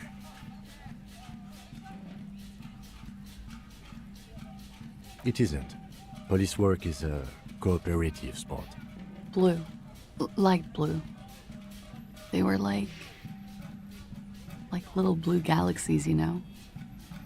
It was strange, seeing those eyes in his fucked up face. Pardon the swearing. I do him an injustice. He wasn't ugly. And he had a beautiful, soft voice. Very surprising, what with all the scarring. It was quite something, watching him speak. He had a combat wound on his chin and mouth? Yes. Severe. It made him look like half his face was cracking away in some strange smile. That and those eyes. Oh, yes. His hair, if you can remember? It was light brown, almost blonde. He darkened it with brilliantine, made oily. Not nice to stroke. I couldn't convince him to leave it alone. Oh, that. Sure, service history. It was mostly for showing off to chicks, though. How? Imagine him lying in bed. Freakish musculature laid out on the sheets. Scarred, of course. Tattooed. The sheets are dirty for some reason. Is this Orani's lit? Yes. This is the very essence of Orani's lit. A moment's respite. Dark and hopeless as the struggle itself. He's smoking and drinking, of course. And his chest and shoulders and arms are studded with stars. Tens, hundreds of them. Maybe even thousands. And the woman goes like, "What was this, baby?" And he says, "That was too hardcore. Don't ask me about that." So she goes, "Okay, what's this, baby?" And he's like, "Saw some bad shit there. Killed some loincloths." And so it goes. Star after star, port after port, third world country after third world country. And he's done horrible things in every single one of them. Oh yeah. No thank you. I've seen enough of him dead. I can tell you what they meant without looking at them. Go on. He was a blue-eyed boy with thick arms, from a small town. He was also poor, and the government of Oranje needed some people killed, so they turned him into a grotesque killer. For money. He went to Killer Academy in Vredefort. Then he killed some people in the Seminine Islands. And on other islands, too. All of the islands. After this, he came to Revachol and got killed himself.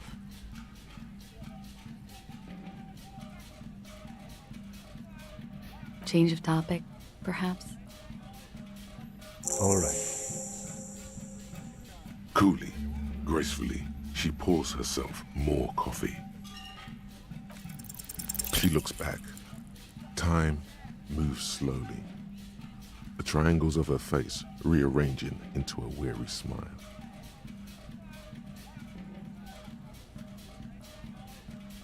Don't worry, we will protect you from her beauty. We will consult you through the reefs and sounds of her persona.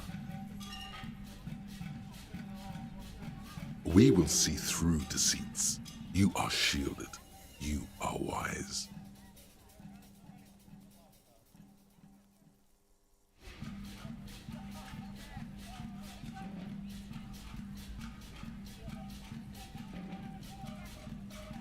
You are advised. There are muscles on long white bones that line her limbs, just below the silver jumpsuit. The strange moment ends. It was brief, no longer than 2.2 seconds.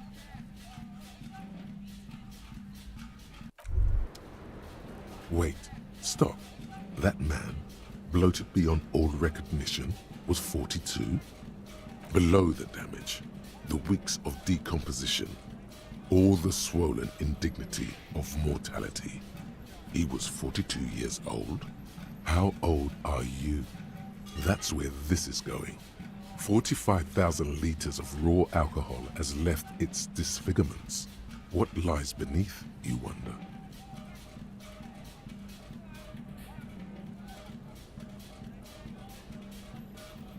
Huh.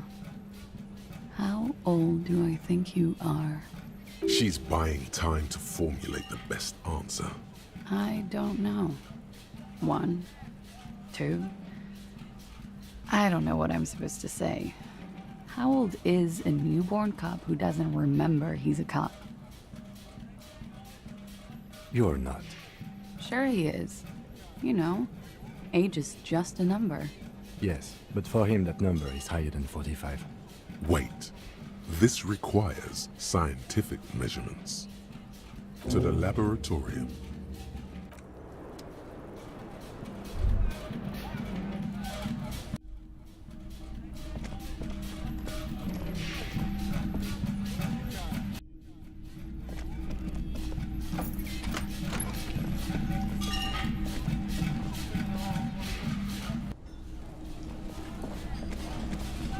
Hey, was that... Well, well. Bringing in that new bird sure made it... Got the 20 rand. Good. You got the room for the night, but remember, you'll need another 20 real tomorrow. No, you don't.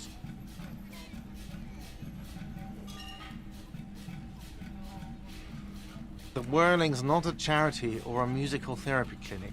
It's a commercial establishment. You're going to scare away the customers. The Whirling doesn't need more sad style.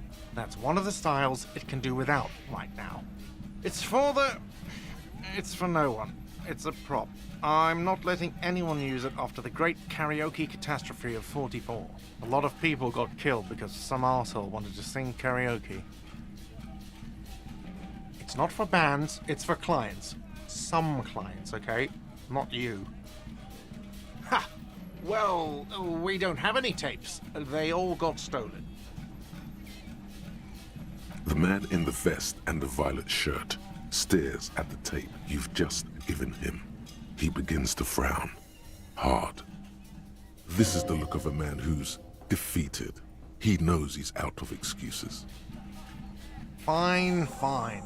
Climb on that stage and do your thing. Just get out of my hair. I'll plug it in for you. Damn this karaoke machine.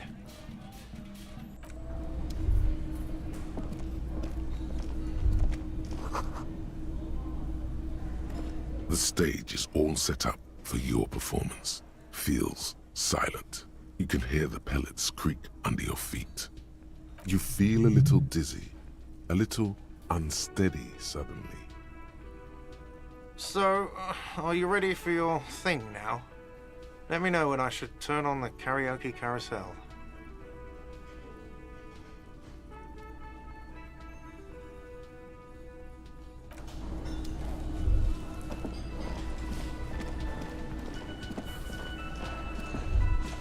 It's you again. What is it?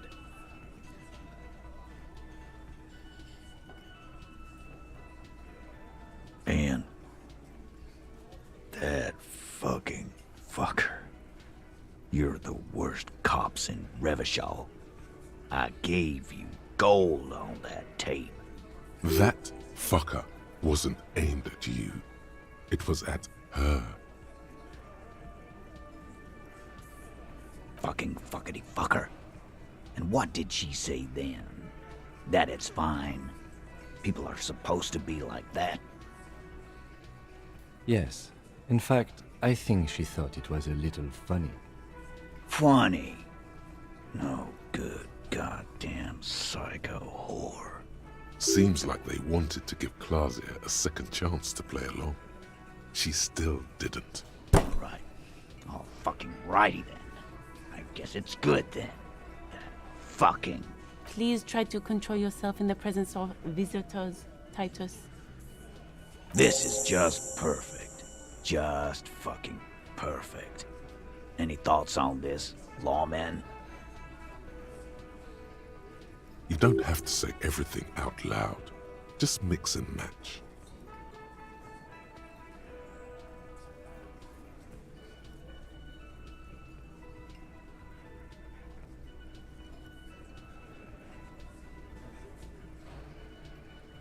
I already told you. We fucking hanged him. There's less gusto in his voice now. His men too are growing increasingly silent. Come on, Titus. The stakes are too high here. There will be blood on the streets. The tribunal, remember. I know you're tired. Why don't you just... You know what? I am tired. I'm tired of you, them, and the whore upstairs. Next time you see her, tell her Titus said, "Fuck on!" That lying, scamming. We're done. This is over. You understand? Your little investigation is over. Yeah. What is this quiet funeral shit? All we need is some beers in us. Bartender, 20 beers for the Dock Workers Union. Why do we make it 40, huh? Why do we make it 100 beers? You're not loud enough. 100 beers? Now we're talking. Hoppity hop over here, cafeteria manager. The window might be closing. The more beers they get in them, the less cooperative they will be.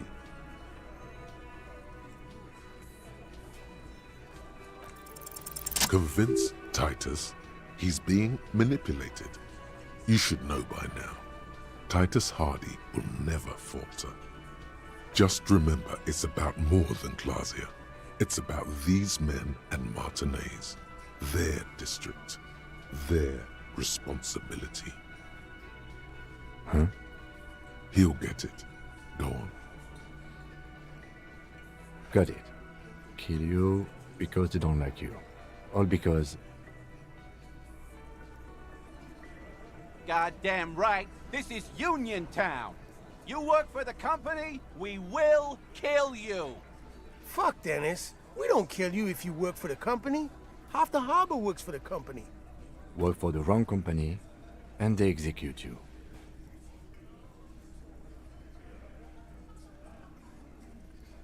It wasn't that. It wasn't... We just couldn't get him down, okay? That's it. That's the weak one. You flushed him out. Now go in for the... Officer, you will be next if you don't shut up. He's onto you. He knows what you're trying to do.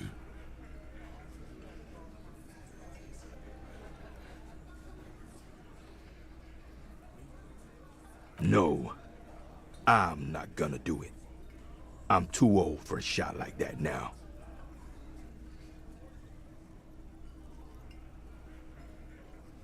To your right, you sense the air move. The lieutenant draws his firearm. You only manage to perform one more movement. An instinctive jerk to your left. Then, no sound. No one screams. It's impossible to say where it comes from. More dead cops, sad news from the district of Martinez, as the bodies of 2 police officers are found floating in the canal.